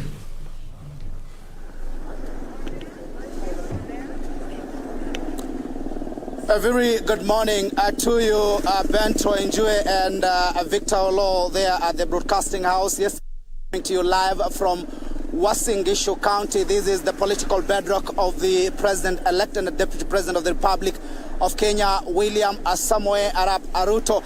And this being a big day, Kenyans or residents here, the ones I've managed to interview, have talked to, they're actually waiting with bated breath the verdict from the 7-judge bench in regards to the presidential petition that was filed by the Azimio la Umoja One Kenya presidential candidate Raila Odinga. Remember that the number of seats was cooped by the United Democratic Alliance, the party of William Samoei Arap Ruto, ranging from the governor, senator, woman member to the National Assembly, and the 6 members of the National Assembly, that is 6 constituencies. And just to paint a picture of the expectations as we await that ruling or verdict from the 7-judge bench, I'm joined by a number of residents here to tell us what they expect. Asante sana kujiunga nasi. Unaitwa nani? Pengine kuja karibu hapa, unaitwa nani na pengine unatarajia nini wakati majaji watakapokuwa wanatoa uamuzi wao kuhusiana na kesi ya rufaa ya uchaguzi? Asante sana. Kwa majina naitwa Frederick Koge. Mimi ni mkazi wa Uasin Gishu, na siku ya leo tuko tunangoja sana yule atakayetangazwa kama president wetu. Tutafurahia sana, na pia mimi naomba viongozi wetu atakayetangazwa huyo ndio wetu.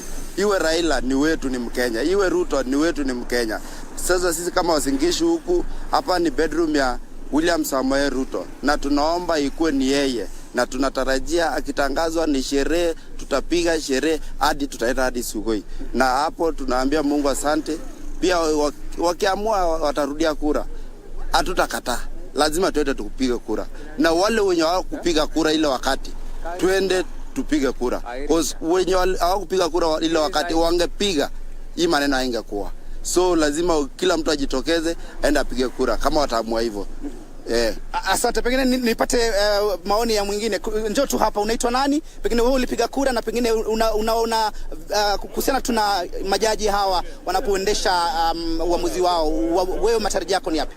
Kwa majina ni Ezekiel Koros, mkaaji wa Uasin Gishu County, na ningependa kusema ya kwamba majaji hao ambao wameweza kuteuliwa wafanye kazi katika koti kuu, ningependa ya kwamba waweze kufanya hiyo judgment in a good way, na waweze kuonesha ya kwamba hii Kenya si ya mtu mmoja ama si ya nani. Na sisi watu kama Uasin Gishu tunapenda kusikia ama tunafurahia kusikia kwamba William Ruto ambaye ni mtoto wa nyumbani hapa Uasin Gishu ametangazwa kuwa president, kwa sababu aliweza kutangazwa kuwa president elect, na tungeomba akuwe president wa Kenya. Na si watu kama Uasin Gishu tumechoka ama tunataka kufanya kazi. Tunataka mtu kama president atufanyie kazi, na tungependa kuona hata wakisema tuende rerun tutafanya hivyo, kwa sababu tunajua ya kwamba sisi tulipiga kura na bado tutapiga kura, hatutachoka, tutaendelea hivyo. Asante. Pengine nipate mmoja tu ambaye pengine anaweza kutoa maoni yake. Karibu hapa kaka, uweze kutoa maoni yako. Karibu, naona umevalia jezi ya UDA, inaashiria kwamba karibu tu hapa, usiogope. Toa maoni yako kuhusiana na majaji hawa watakapotoa uamuzi wao, pengine matarajio yako ni yapi, na pengine ikiwa wataweza kusema kwamba twende kwenye uchaguzi, je, utashiriki? Asante kabisa. Jina langu ni Samuel Biwat, mkaji wa Uasin Gishu. Kwa majaji hawa tunatarajia waamue, watupe kiongozi mwenye tulimchagua. Kwa hivyo hapa ni Uasin Gishu kwa kina Daktari Samoei William Ruto, ambapo wakati wa Uasin Gishu tunatarajia machachi watangaze William Samoei Ruto, na kama si hivyo wakitangaza pia warudia kura, tuko tayari kabisa, tunatokeza kwa wingi tupige kura tena. Kwa sasa ni hayo tu ndio wakaaji wa Uasin Gishu tunatarajia sisi wote tusherekee hapo baadaye kama wametangaza Dr. William Samoei Ruto the 5th. Asante. There you have it, Njue and Olo. A number of residents are actually exuding confidence that their own son, William Samoei Ruto, will be, his win will be, of course, the court or the 7-judge bench will uphold his win when they will make their verdict today. And bearing in mind also, a number of them, they are saying they are tired waiting. Of course, they actually participated in the electoral process, and what they are waiting for is to go back to business and continue with their day-to-day activities. And also, as a number of them also saying that if it is Raila or Ruto, well and good. The most important thing is to ensure that the economy has been stabilized and they continue with their day-to-day activities. And of course, from here we are heading to Sugoi. They are telling us that if they will actually uphold the win of William Samoei Ruto, celebrations will be in Bingcho in this particular county. A number of them, of course, are having confidence that William Ruto will be given an okay with that 7-judge bench. From me, Timothy Kipnusu, I hand you back to studio, Bento Njue and Victor Law. Kipnusu there, although from Uasin Gishu County, that is in Eldoret town, giving us a feel on what the residents there are expecting based on what is going to be the outcome of the Supreme Court ruling that is slated later in the day. Remember, Chief Justice Martha Koome said that the day ends at 12 midnight. So I think she was just being smart on that so that we don't keep a lot of expectation. But of course, that notification will come later on that event, at what particular point it will happen. Yes. There was someone there who talked about a lot of people didn't vote, and he said, if at all we are going back to the ballot, people should come out and vote. And it's a pertinent question, because looking at the statistics and the audit report by KPMG talked about 22.1 million registered voters. Only 14 million Kenyans voted. That gives you about 8 million Kenyans who didn't go to the ballot for one reason or another. Just trying to underscore how voter turnout affected the outcome of this election. And perhaps to say what he exactly said is that if at all people did go out and voted, maybe we wouldn't have been at the Supreme Court. Perhaps we can engage Maina on the same. I really don't think the lack of these people to turn up, the 5 million people, is it 5? Or 8? 7 million. Actually, it's 8. The 8 million people who didn't turn up to vote, really, I would have changed the matrix in regards to people going to Supreme Court or not. The question at the Supreme Court is not really the issue of the turnout per se, but really the outcome and also the process of how the things were. That is the most critical issue that is at the Supreme Court. But be that as it may, the fact that 8 million people didn't turn out to vote actually behoves on the next president or the 5th president of the Republic of Kenya, that none of the 2 presidential candidates was able to be over the 8 million mark that didn't turn out to vote. And that actually underpins the level of dissatisfaction of the Kenyan Republic in the current systems of our governance. And it is a huge responsibility that the 5th president is going to carry, that there is a level of distrust amongst the people. There is a level of indifference amongst the people in regards to the conduct of our governance and leadership system in our country. So the next president has really to build that level of public confidence and trust in the governance system and the processes that we have as a country.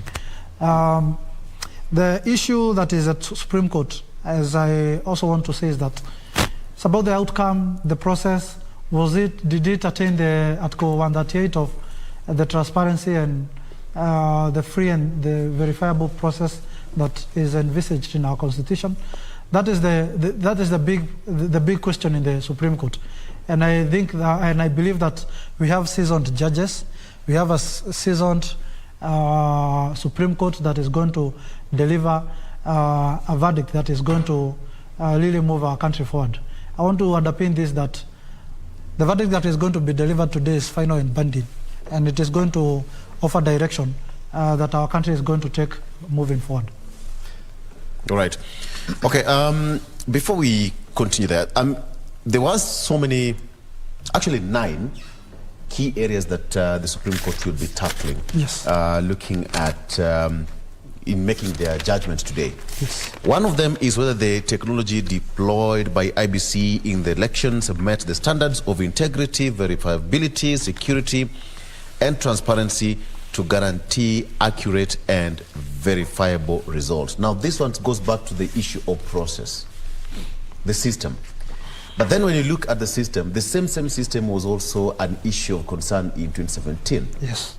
So, are we getting it right, or should we go back to the old system that we used to do without the system?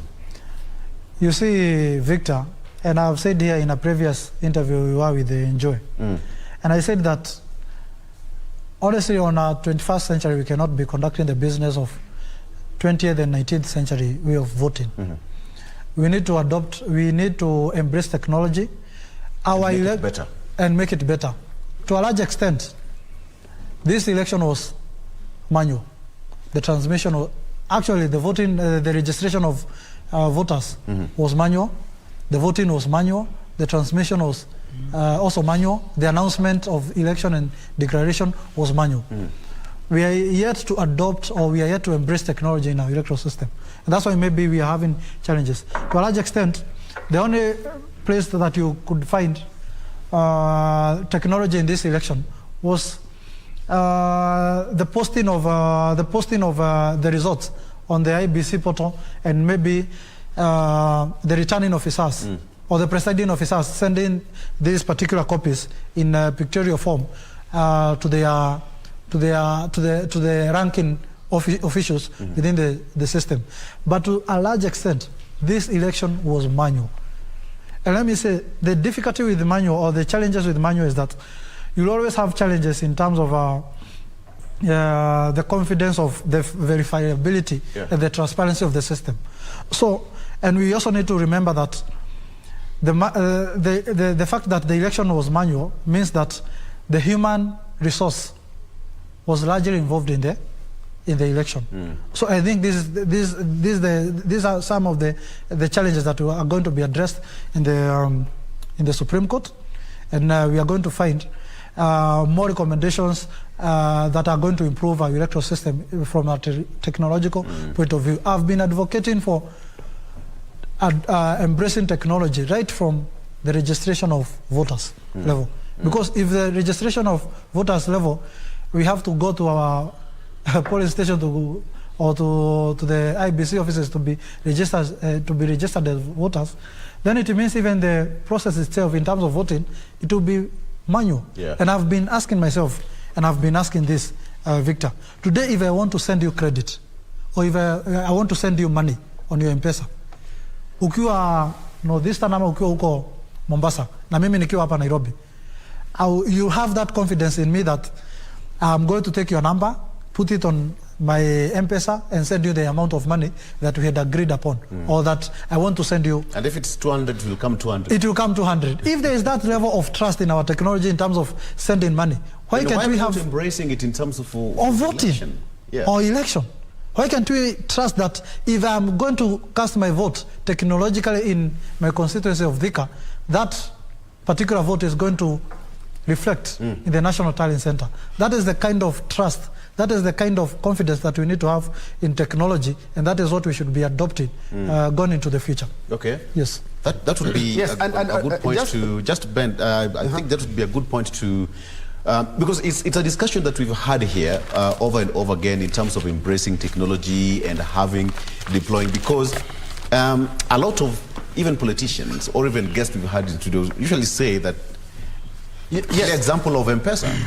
You know, why are we making it so complicated that at the end of the day it becomes expensive, so to speak, but then the results will be, you know, as supposed to not to be. And Vicky, this is something that I'll take you back to the year 2010. After we promulgated our constitution, the electoral process was supposed to be fully digital. You know? And allow me to disagree with Maina a bit. I would really not call it manual, but I will call it hybrid, because from identification, at least we saw that that was digital and the transmission was digital. But the voting itself, I do agree with Maina that it is indeed manual. This is something that also came up, and the one who did submit this was none other than the Busia-elect Okia Omtata, who is also an activist, and said that the issues that we are having are largely because of how we vote, indeed, and the process itself being more or less like a hybrid system.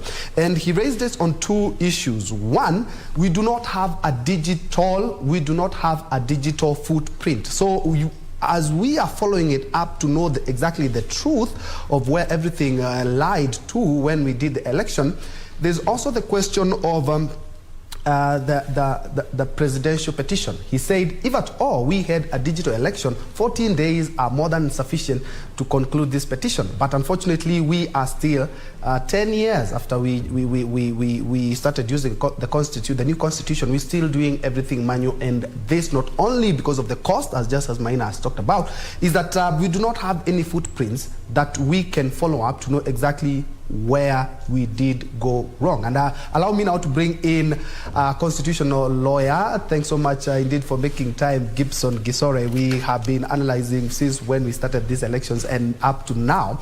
The digital footprint is the one that we're talking about, and you saw the submissions by Okia Omtata talking about we could have at least reduced a lot of the issues if we embraced a constitution which envisaged that we should be only on digital platform when it comes to matters election.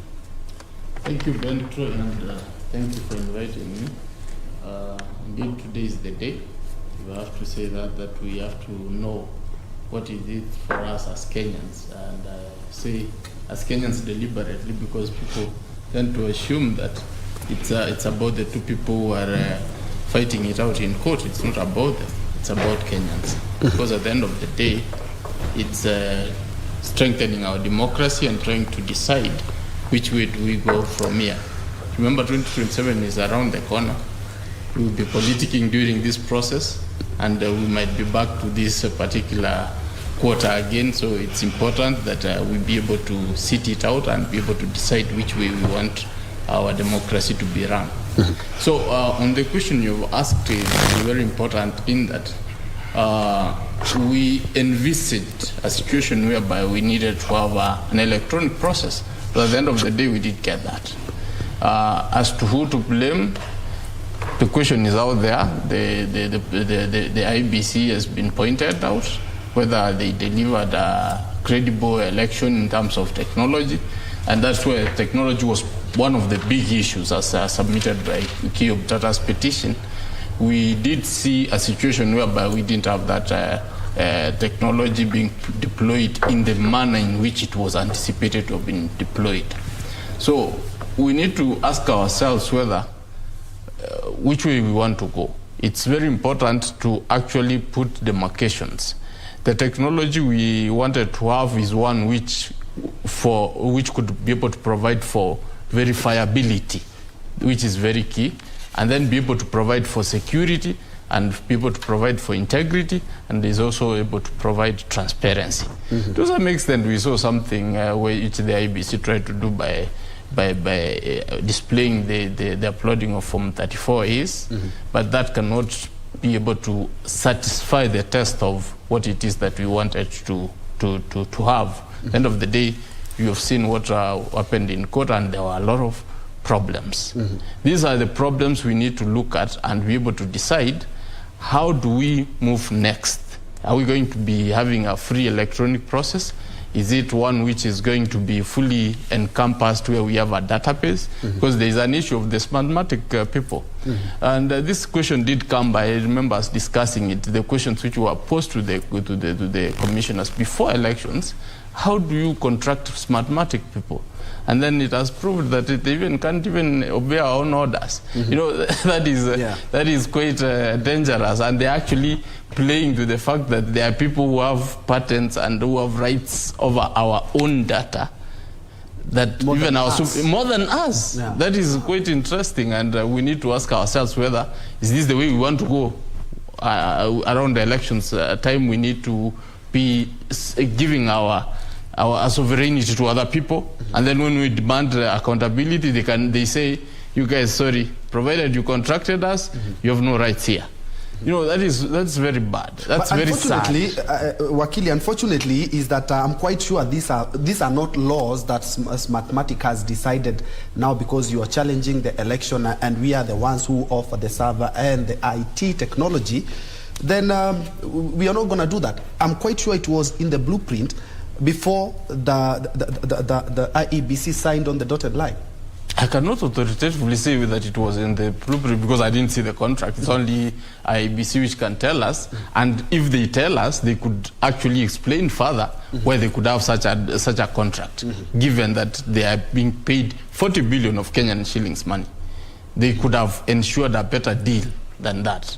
Either they are sleeping or they were just out to hoodwink us and ensure that they lose the money and do not conduct a verifiable, transparent and secure election as we had anticipated. So that's a very big question which we are going to look into, especially how the court is going to go about it, because when the petition came on forth, I really welcomed it because I wanted to see some of these issues being debated out, and then we come up with a decision. Remember, the 2017 one made this election to be a bit transparent, but we need to push the pardon further so that we can be able to have a process which we can be able to trust. Remember, integrity is very important, and the aspect of transparency. If I can't trust that you are doing the right thing and I've given you my money, I will not do business with you next time. Unfortunately for Kenyans, we seem to have very limited choices when it comes to issues of IEBC.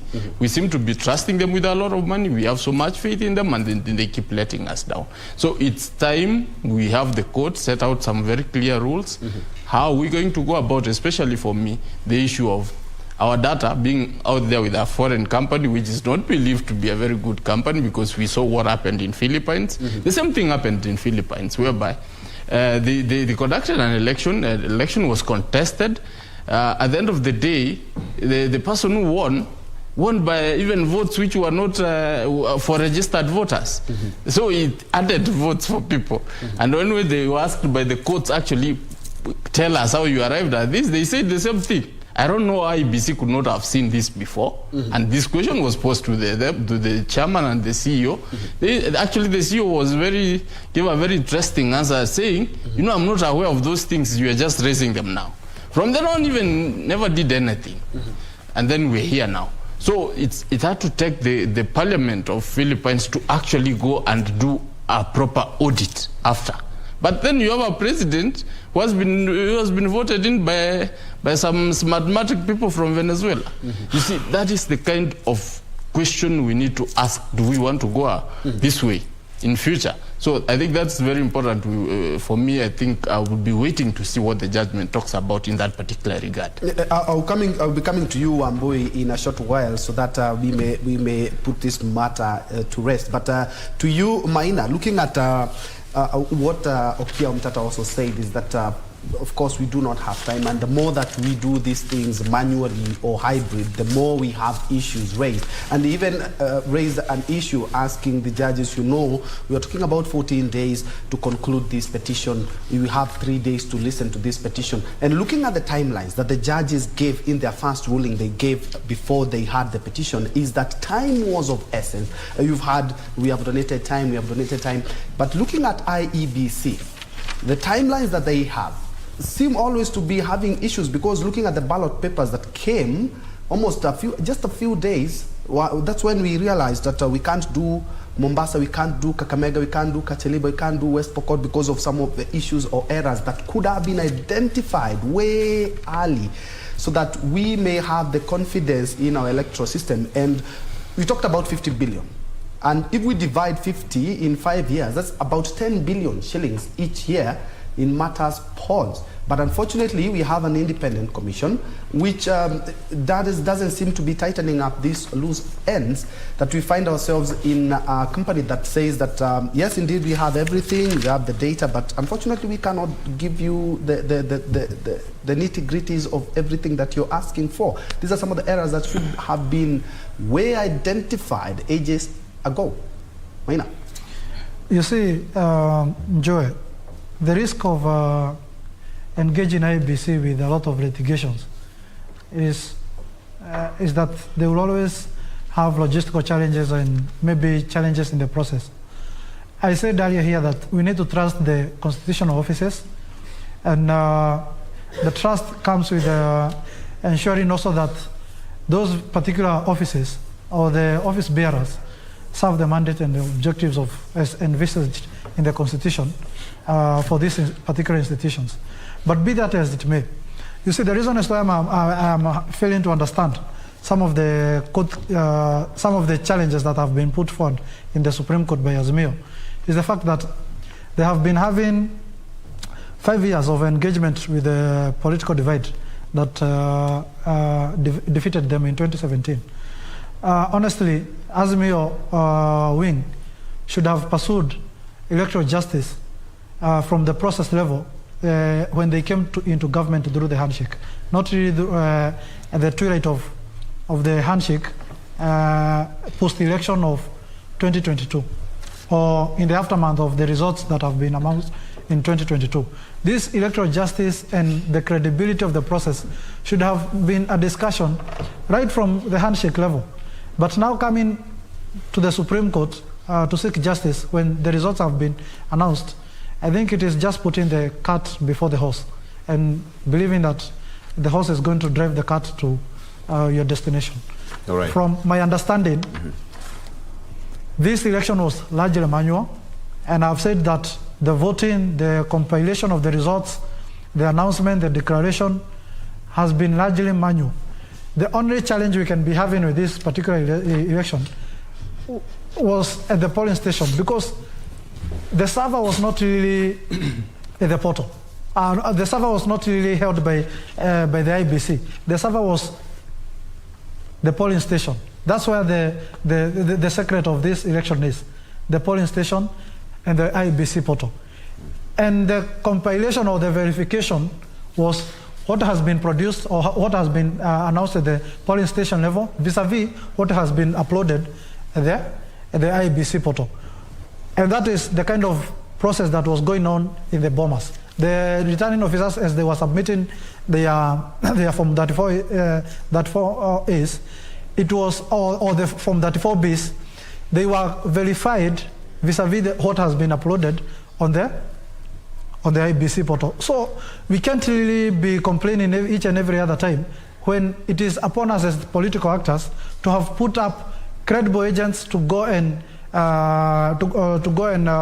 ensure that the process is good from the announcement level, and it also, as a political actors, to ensure that the people that we have designated as the liaison officers. I remember when the presidential candidates, they were submitting their presidential papers, they proposed 3 individuals, each from political parties, to be the liaison officers between them as the presidential candidates and the IEBC. Those liaison officers should be the people who should have been the people who are putting the IBC up to task, not really coming after the results have been announced. Okay, even as you speak, those are live images coming from the Supreme Court. Of course, security is of the essence here. Remember, certain roads are closed, and you have to get alternative routes for you to maneuver. Those are security personnel there, men in blue, so to speak. This must be around Milimani, and even the journalists are not spared. They have to go the frisking process just to ascertain that only people who are allowed to be inside the Supreme Court get access to the court and its precincts, so to speak. And of course, security is quite tight over there. Only the security, press, and any other person who is allowed to be there will be allowed to access this particular place. And I believe any of you can come in, Wakili Gisore. This is quite important in terms of the intensity of this kind of ruling that, the country is eagerly awaiting. Gisore, perhaps, what did you make of this? I guess, Victor, security is very important. Yes. Security is very important, especially when we are going to deliver a very important judgment. And I think it's also incumbent upon the security forces to see to it that we don't end up having a disaster, especially somebody being injured or somebody being hurt.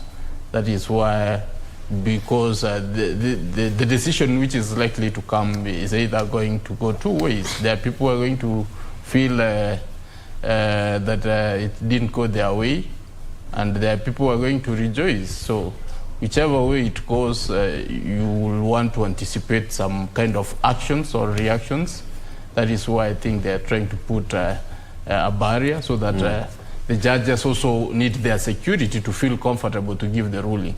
Remember, previously this has been done from the Supreme Court, but I think because of the security around the Supreme Court, the Milimani court is a bit more secure because it's quite barricaded, and even you saw some advocates sweating it out in the chambers, because even the room they were using is right in the middle of the court premises. So the circulation of air might have been an issue.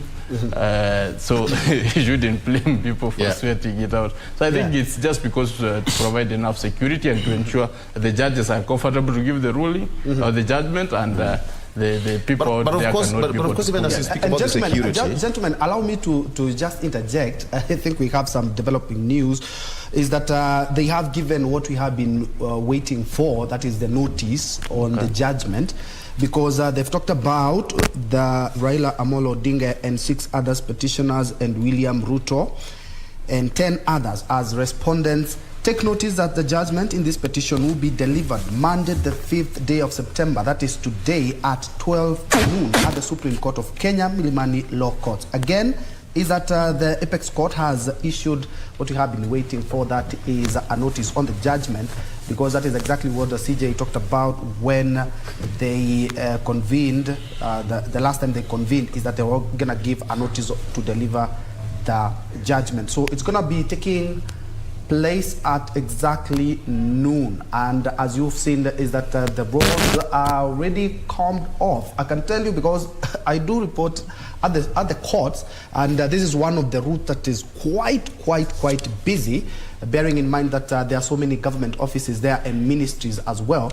But as you can see, no vehicles whatsoever, other than 1 or 2 vehicles, maybe bringing in journalists, maybe bringing in some of the advocates in the case, but largely the roads are empty, a few people here and there, because the government has talked about, if you don't have any issue whatsoever around the Supreme Court, kindly don't get to that route. Wamboi? I begin first by highlighting, I think it's grammatically wrong to say 12 noon. I don't noon. Yes, it should be. It's noon, it's noon. Thanks for that. It's 12. And I think this is an indication that is coming even from the courts. Yeah, actually. Yes. You've just read what has been written in the notice. Yes. So that when we say if it's noon, it's noon. Yes. So really, yes. I think the indication is quite timely. It's important that we are guided by time. Time usually is the enemy. And I mean, people have engagements. And even you people who are doing these broadcasts, you need to be well guided on the timing so that you get it properly or you get it right. And then again, one thing that I must highlight, and this perhaps comes after what Mr. Maina has said, who is sitting on the other side of the studio. I think we agree to some extent on certain issues, but I think he has a very queer way in which he's looking at other issues. And I think it's important that I highlight. Firstly, I agree with him. It is important that we also encourage the use of technology at the last stages of the election, especially when it comes to the voting. And I have argued it even elsewhere that it is important that we we resolved the use of technology at the voting stage, so that we also allow people who have been incarcerated in prisons, we have our prisoners, so that they can also participate meaningfully into the elections, be it in the national elections and even in the county elections, so that you will not have to travel all the way from, if you live in Kajiado and you are a voter in Nairobi, you will not have to travel to Nairobi for you to exercise your right to voting. No, you just need to just get into a booth in Kajiado, then from the electronic process, you will be able to vote for your preferred candidate, or even MCA in Malango Kubwa ward or Mabatini ward or Ngei ward in the Mathare constituency. So I think it's important that we adopt the use of technology. But one thing that at least I think the viewers should understand and hear this is that, well, we have also adopted the use of technology in other forums, but particularly at the time of the registration of voters, we employ the use of technology. We use technology, and we've been seeing it quite often, where we register people using the electronic process. Then there is also the identification of voters, so that when you go to the polling station, and I think this formed the crux of the dispute that we had, on a day to the elections, where the Court of Appeal came out strongly and said that we can only use the manual voter register if we are convinced that you cannot be identified either through the KIMS kit, the alphanumerics have failed, then as a last resort, which you must also get a confirmation from the returning officers, that is the only stage at which we allow the use of the manual system. So to a large extent, I think our voting system is electronic, even the transmission of the results. We allow the transmission, the use of the portal, it's electronic. So the only stage that we do not have the use of the technology is at the point of voting. So that is where we have a point of departure, and I think the time is ripe, and as Okiya Omtata had submitted before the Supreme Court, the time is ripe that we use technology so that people can be voting from anywhere. Remember, there was also another petition that had been filed by, I think it's Nyokabi, Priscilla Nyokabi or Nyokabi someone. One of the petitioners that were being represented by my senior, Kibe, is that he made a lot of argument, which arguments I think senior counsel Ngatia, Fred Ngatia, termed them as very abstract. But I think even if they are abstract or not, I think this is for the Supreme Court to determine. But I think there is a point. Remember, the IEBC deployed a number of clerks and a number of returning officers and a number of staffs who are serving the IEBC to ensure that we have a free and fair electoral process throughout the country. And we had some people who are deployed in other areas that they were not even registered as voters, and they ended up not even participating in the election that they were manning. So to that extent, it also gives a lot of weight to the argument that indeed the time is ripe for us to consider the use of technology in the election. But I'm also cognizant of the fact that it has been argued elsewhere that the easiest way to rig an election is through the use of technology. The manipulation of technology and all that. But I think every good thing also has its also disadvantages. So, well, I think at the heart of what we should be experiencing today in Njue is that the Supreme Court will just be, living true to their objective as a Supreme Court. Remember, the Supreme Court in its very design has some unique objectives. It is to ensure that they assert the supremacy of the Constitution and the sovereignty of the people, so that it should not be very easy for the Supreme Court to disturb the will of the people, unless it is shown, and of course this we should be understanding from the reasoning of the judges, that there has been a subversion of the will of the people as far as the election of the 9th day of August is concerned. So to that extent, you recall the Supreme Court, the first call is to preserve the sovereignty of the people, and also is to give us a fair and very assertive interpretation of the Constitution.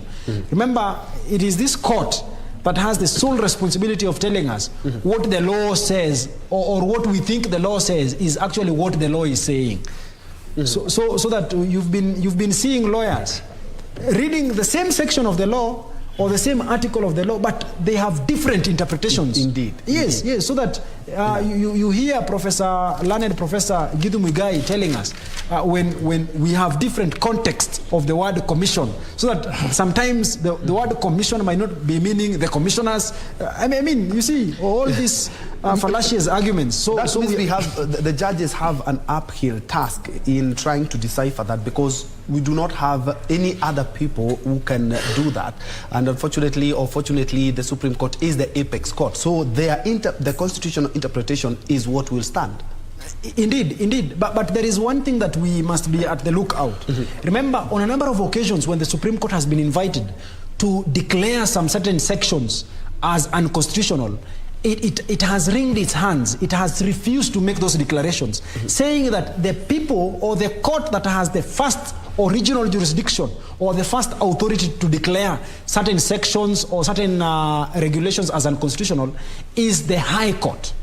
But on other cases, and I think we had a mention of this, there are other cases that the Supreme Court moved at the first instance, has declared some sections as unconstitutional. And particularly speaking, you recall at the wake of or the dawn of the new or the current constitution and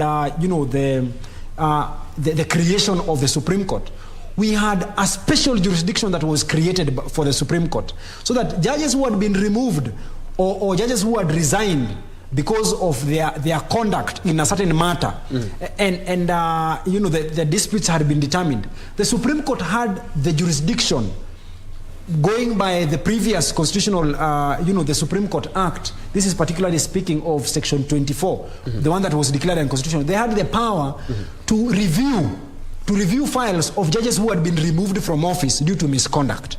But now, I think it's the year 2013 or 2012 there, that the Supreme Court came, sitting as an appellate court. It actually declared this section as unconstitutional, and yet this section had not even gone through, debates or arguments before the High Court and the Court of Appeal. So really, it's a wait and see for me, especially when it comes to, the invitation for the court to declare some certain sections or regulations as unconstitutional. Yet, those arguments have not been made before the High Court.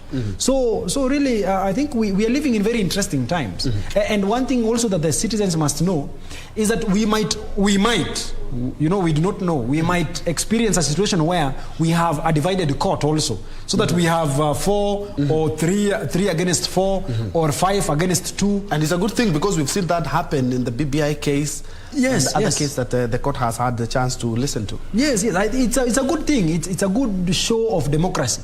Remember, the value of dissenting opinions when it comes to writing of judgments is that it helps us to decide how to interpret or how to even make amendments and reforms on our laws.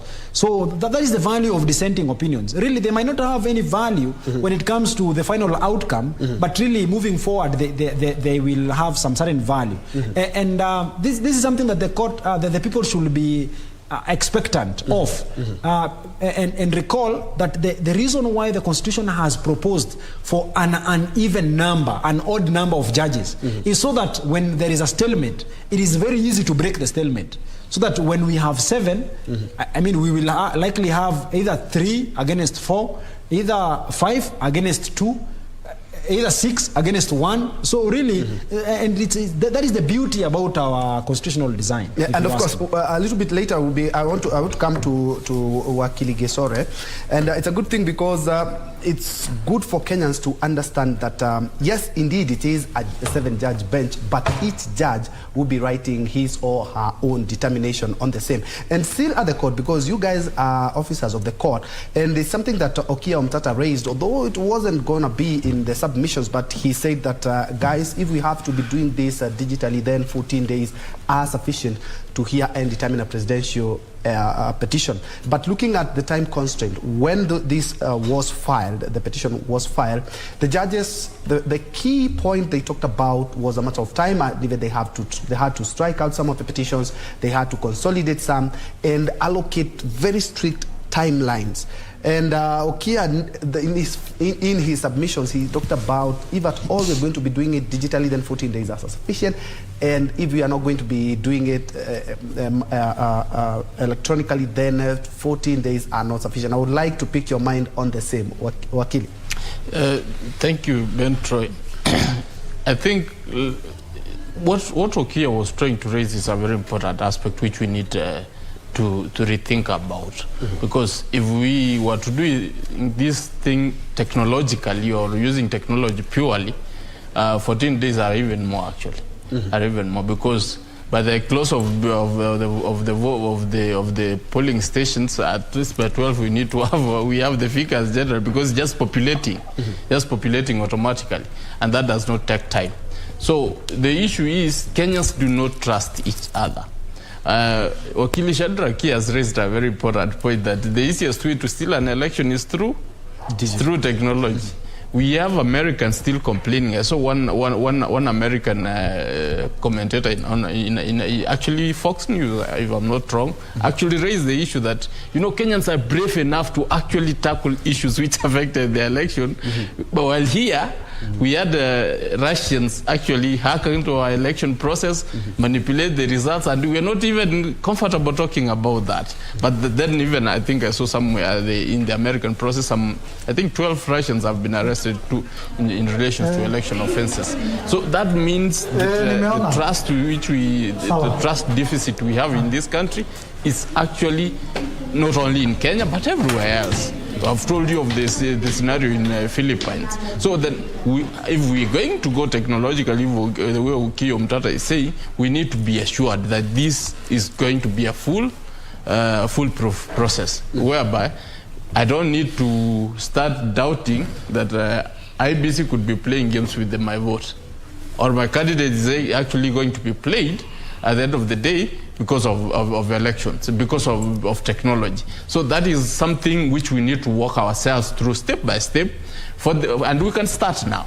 Once we start now, we assuage our fears that indeed this is going to work. Then we can. Wakili will tell you that in the LSK election, we do it electronically. You're in court, you sit and you vote. Even the system is not ours. It's actually some other professional body's system. Of course, we had issues around that, but when we asked them for an audit, they came and explained themselves. They said, this is what we do, 1, 2, 3. Then we were like, okay, you guys do your thing. So we have been able to actually take the credibility of an electoral process as advocates, because we have asked questions and they have been answered.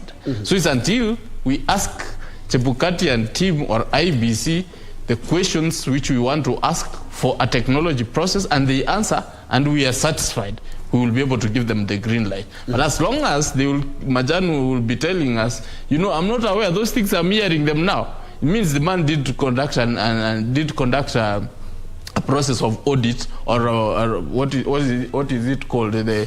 Before you give a tender, there's a process you're supposed to do to determine whether indeed the people we are giving, they're correct. You need to know their history. If they could have done the history of Smartmatic, I'm using Smartmatic because that's the center of this, we could not be having so many issues. But when you are told right from the word go before election that this company you have contracted has a very, very funny history, and you go ahead and say, actually, I'm not even aware of that, but still we are going to do this. How am I going to trust that this process is going to be a clean one? And then at the end of the day, we are here discussing about the same. So Okia is raising a very good point, but as Kenyans, what is key is to assure our fears that nothing wrong is going to be happening or no games will be played with the results. And I would like to get into your feel on, I think I'll get some sentiments from Maina before we go to Wamboi, but I'm informed that, Vicky? Absolutely. And on this particular end from your screen, you can see Sarafina Robbie already on standby to give us an update on what we should expect. Oops, Sarafina not yet ready. All right, we'll get back to Sarafina once we get ready with that. All right, let's cross over to Sarafina Robbie to give us an update. Sarafina, habari asubuhi, good to see you. To this particular end, I know a lot is happening around the Supreme Court and its pressing. So far, we've seen security heightened. Could you please just give us the sight and sounds from that particular area of the capital city?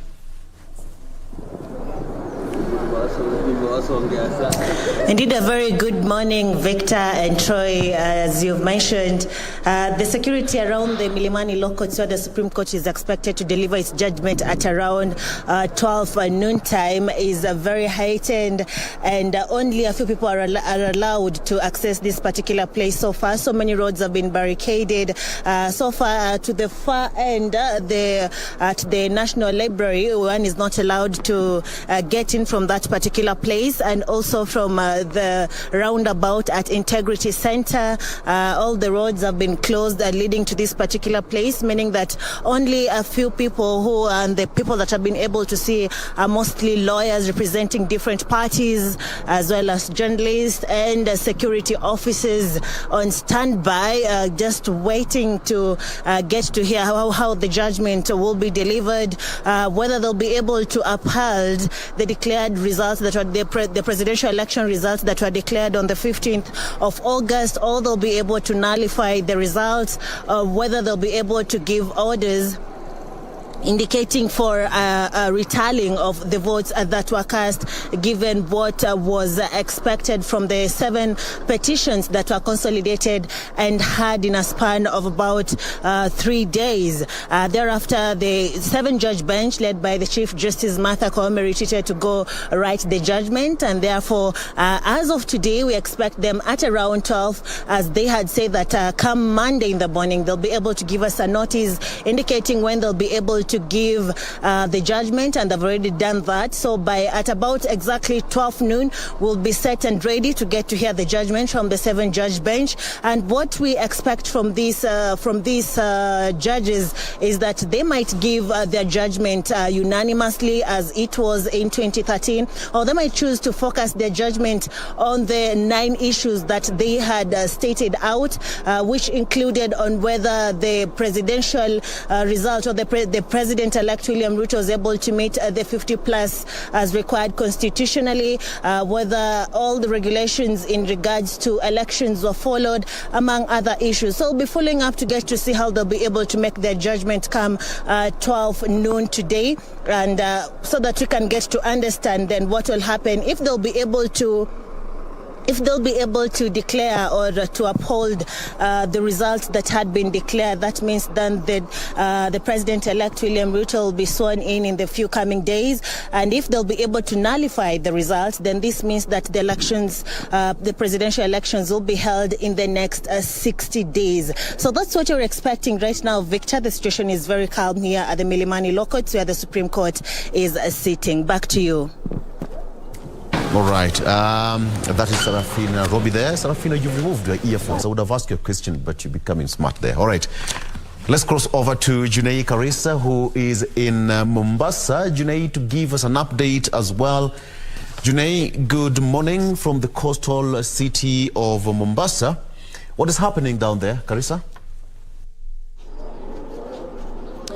Good morning, Victor Olo. We are on the streets of Mombasa, and of course, as the country anxiously waits for that verdict to be dispensed, even the residents of Mombasa are also anxious, waiting to see if that decision will favor most of their supporters, their presidential candidates that they were supporting.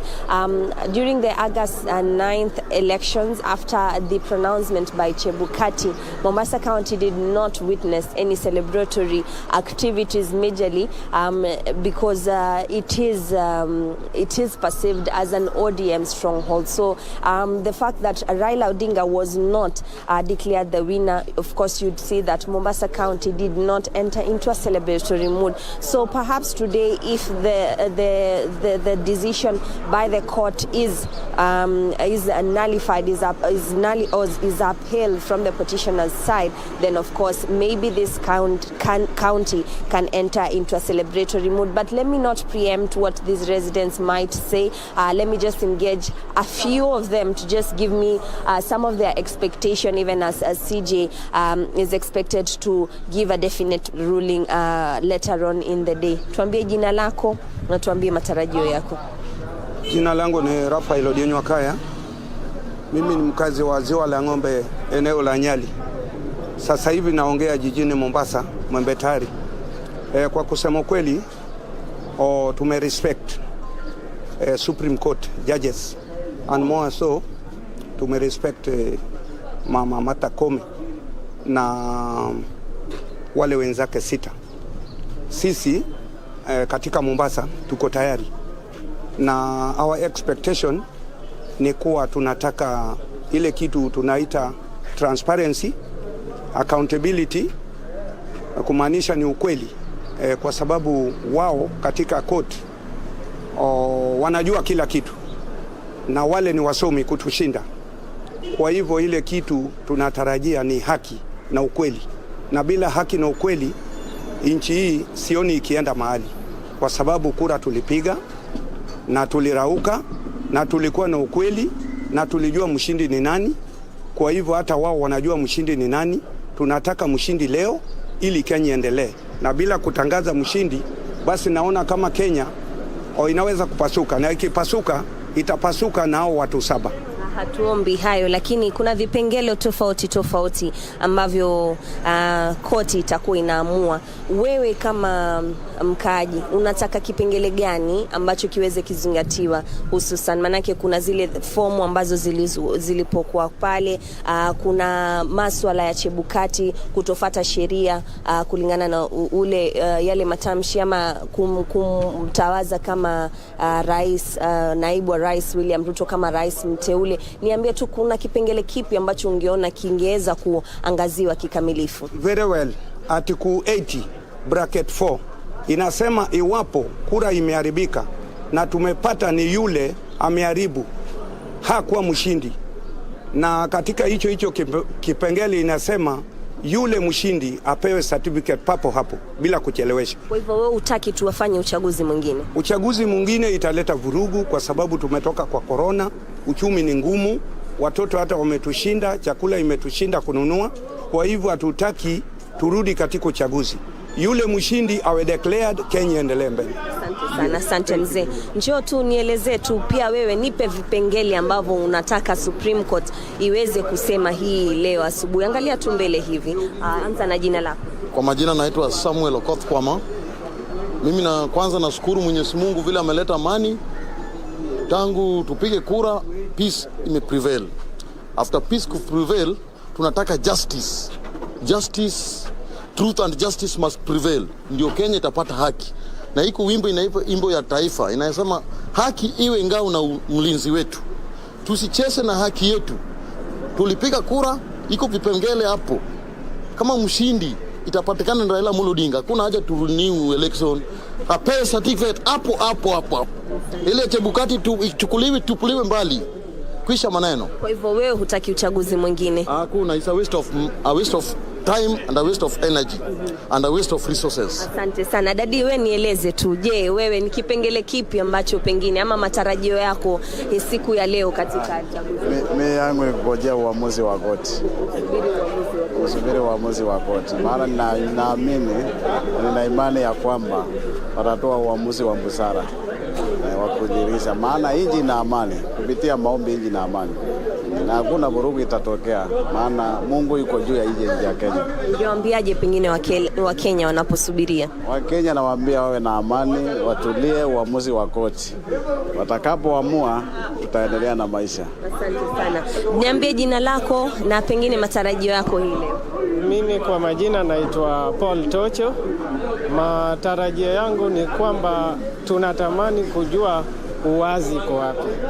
Hiyo ndio kitu ninatamani sana, tutangaziwe, watuambie ukweli ni wapi na urongo ilikuwa wapi. Na tena najua kwa upande kuna wale wataumia, kuna wale pia watasherekea. Lakini kitu ya kwanza naomba pia tuwe na amani na utulivu. na Kenya iendelee.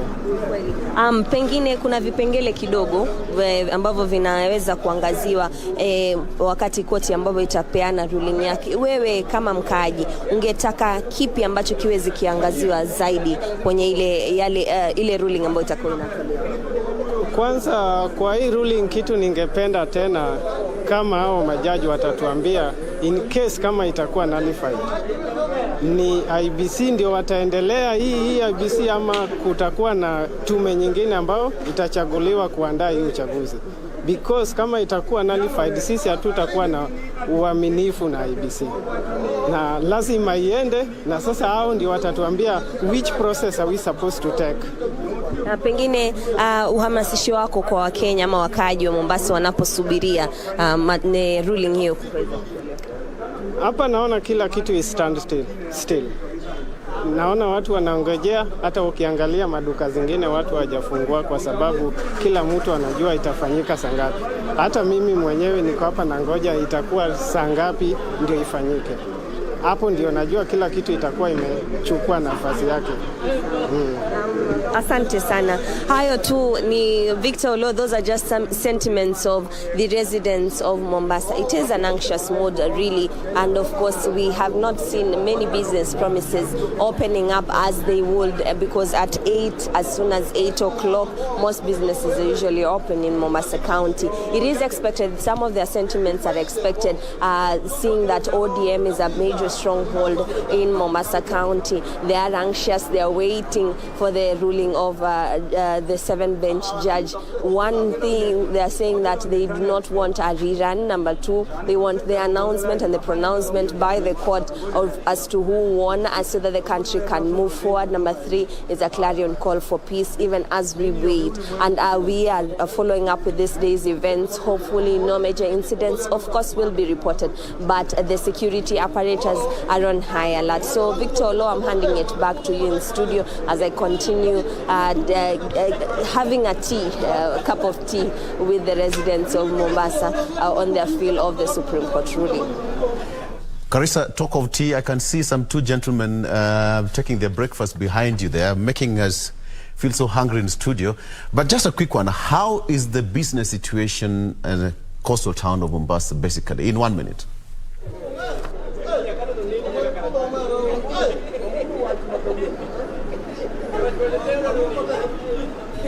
Okay, that is Carissa. Junei from Mombasa County gave us an update on what is happening. Of course, I'd love to ask the gentleman, the learned friends, in Article 80, bracket 4. What does that say? Gisore? That was quoted. Article 80, bracket 4. Subsection 4. According to him, it was bracket. Subsection 4. Yes. Because according to me, it talks about integrity, something to do with integrity. Do we even have it in the first place?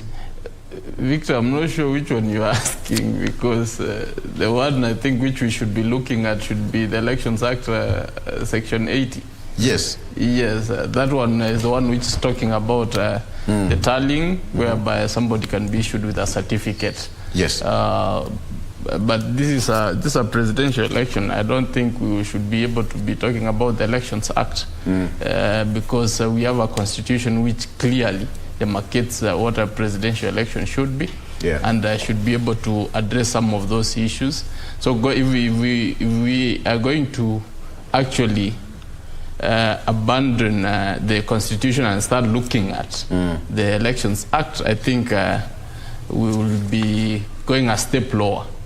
For the other elections, it's allowed, but I don't think the presidential one we are supposed to be looking at the Elections Act. There are some areas we can look, but not tallying, because tallying, how do you start retallying across the country? It's like conducting another election. So it's as good as nullify that one, just do another fresh election.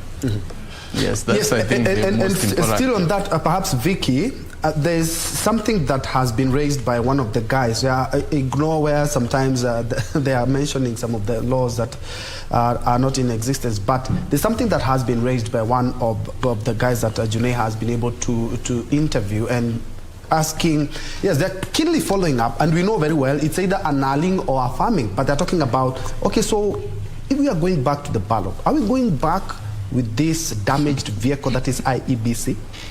That was a pertinent question to me. I think that was a very valid question from that concerned Kenyan, because from where I stand, if this election is annulled, or if we are asked to go for a rerun, then from the submissions and the petitions presented in court, the fingers were pointing at Chebukati and his commission.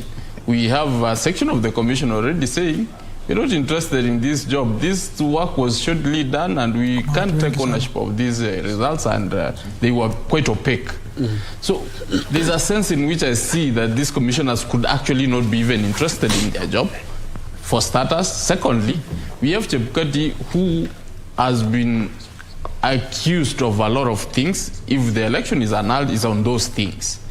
Once that is actually given as a judgment of the court, then it means Chebukati is not fit to run that particular office. And the commission itself does not seem to be in a position to run this election. There is also another very important issue which we need to look at. Once Chebukati is out of the commission, we don't have a provision where we can have one of the commissioners jump to be the chairman. Or we don't have a provision in that particular nature, because the provision which provides for chairman is very specific, that the chairman has got very distinct qualification aside from the commissioners. No other commissioner can be able to fit in his shoes. I think for administrative purposes within the running of the IBC we can do. But if we are going to go into an election, presidential election, there is a very distinct role which is meant for the chairman. From where I stand, I think we will be going into a constitutional conundrum whereby we'll have to sit and start asking ourselves, did we think this process through, where we gave a chairman some very special power? You saw that being litigated in court, and the aspect of what I think Wakili Shadrack has tried to allude to, the advocates for the IBC were trying to raise that, you know, when you talk of commission, you don't mean commissioners. When you talk of such things, and then the chairman, you're not talking about, no, those distinct roles. We need to decide the housekeeping process around the presidential election is very important for us to determine and be able to come up with a clear roadmap. That can we be able either to have an amendment to that, so that if a chairman messes, or we need to kick him out for some reason, we can quickly have an alternative and be able to go into an election. But now, this is going to be a tricky process for continuity purposes if the election is ordered for a rerun or a fresh election. Once those things are issued, then the court should be able to tell us what is the way forward on that particular issue of the chairman, because if he's indicted or if he's found culpable, then I think we'll be in a very tight spot. Yes, and let me also get Wambui Shadrack's opinion on the same, because looking at one of the issues that has been raised, first of all, let me cross over to Victor, but Wambui, when you come back, we will try to see exactly what this guy was talking about. Remember, this is an independent commission, so exactly what happens if at all we are going back to the ballot. Let me first of all cross over to Victor on the other side of the studio. All right. Okay, and I think at this particular point, gentlemen, it's always fair to have a very short breather, and then we come back. Director, if we can have that shot of Kisumu on my screen there, we'll be crossing over to Kisumu just immediately after we take a break. But for now, it's a minute, yes, 2 minutes past 10 a.m. Let's take a quick break. When we come back, we're still going to continue with this discussion. We'll be right back.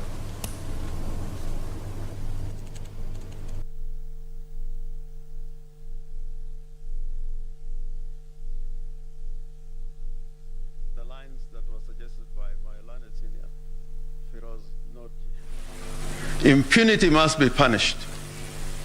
Impunity must be punished. And impunity unpunished breeds arrogance.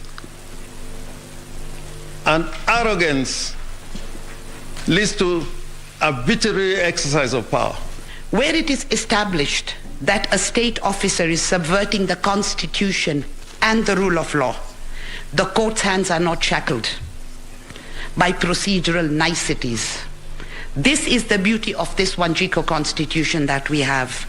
It's transformative, and some people say it's a very overused word, but in these circumstances it's ideal and can bite when occasion demands. The toothless bulldog is long dead and buried. Please, Madam Chief Justice and honorable judges of this court, bite and bite for the glory of this court. Once a plumber has fixed your bathroom, that plumber has no business being in your bathroom when you are showering. If you find him at that time, you tell him, get behind me, Satan. Men and women who run for office in this country must accept that it is possible to win. Indeed, it is even more likely to lose, because typically an election involves more than two people, and the chances of the losers being more than the winner are very high. Until we accept that, we are going to be harming the country, we are going to be harming our institutions, we are going to be hurting independent institutions and individuals who work in those institutions. Kenyans who give a lot, ask for nothing, and get to be denigrated in the hallowed halls of this court. A child from humble origin ought to aspire one day to be a Chief Justice of this country. A child of very humble origin ought to aspire to be a top surgeon in this country. I say all this because, in all fairness, unless we show hope and opportunity to all, then we'll be missing an important aspect of our growth. Considering that there is an entitlement is to engage in an illusion. That illusion ought to be replaced by reality. Reality is that it is voters who make their choice. And once voters have made their choice, let us inculcate a culture that my brothers and sisters on this side are now used to. We walk to our court, we may think the law is on our side, we may think we are entitled to victory, but we accept the verdict of the court, because much as we may think we are eloquent litigators, the final word is always with the court. An election is an event. You're going to the ballot, you're going to cast your vote, and you're hoping that your vote counts. We shouldn't be in a position where we hope that our votes count. We should be in a position where we know our votes count. The court appreciates very deeply in that any order has consequences, and those consequences must be consequences that can be contained in our democratic and constitutional process. The Supreme Court cannot act in vain. It cannot act so as that the judgment should read like a learned legal article. The Supreme Court always acts so that it can defend democracy and the rule of law and constitutionalism in a practical and enforceable way. The sanctimonious, self-righteous, pompous pontification of the so-called four commissioners are an afterthought. They are a complete and total afterthought, and should be seen as that. Because of the deficiency of trust in this country, ballot palettes can only be opened on the eve of the elections to avoid a situation where IEBC is accused of having interfered or in any way manipulated the ballot papers. When we make these allegations in our election petitions, perhaps we need to also ask ourselves if we have done that which the law contemplates of us. Whoever has ears, let them hear. The Supreme Court has shown us that you can also be a quote-unquote learned friend by quoting the Bible. An impressive Supreme Court session characterized by quotes, terminologies, and metaphors that left keyboard warriors for once rethink about their self-imposed title, the Keyboard Warriors. And whoever can type, let them type. So the sanctimonious, self-righteous, pompous pontification. What are you saying? What is he saying? I am tweeted. Now these Supreme Court proceedings will school many. Sasa amikas Curie ni mnyama gani? John the Baptist, yani hamjui lakuna ni nini but mmenyamaza na mko sawa. Ha, laughing emoji. With the great battle came the great humor. Now we might want to further interrogate George Oraro's statement about Marjan Hussein, who walked into what exactly? Bedroom or boardroom, sir? Walked into the boardroom. Bedroom.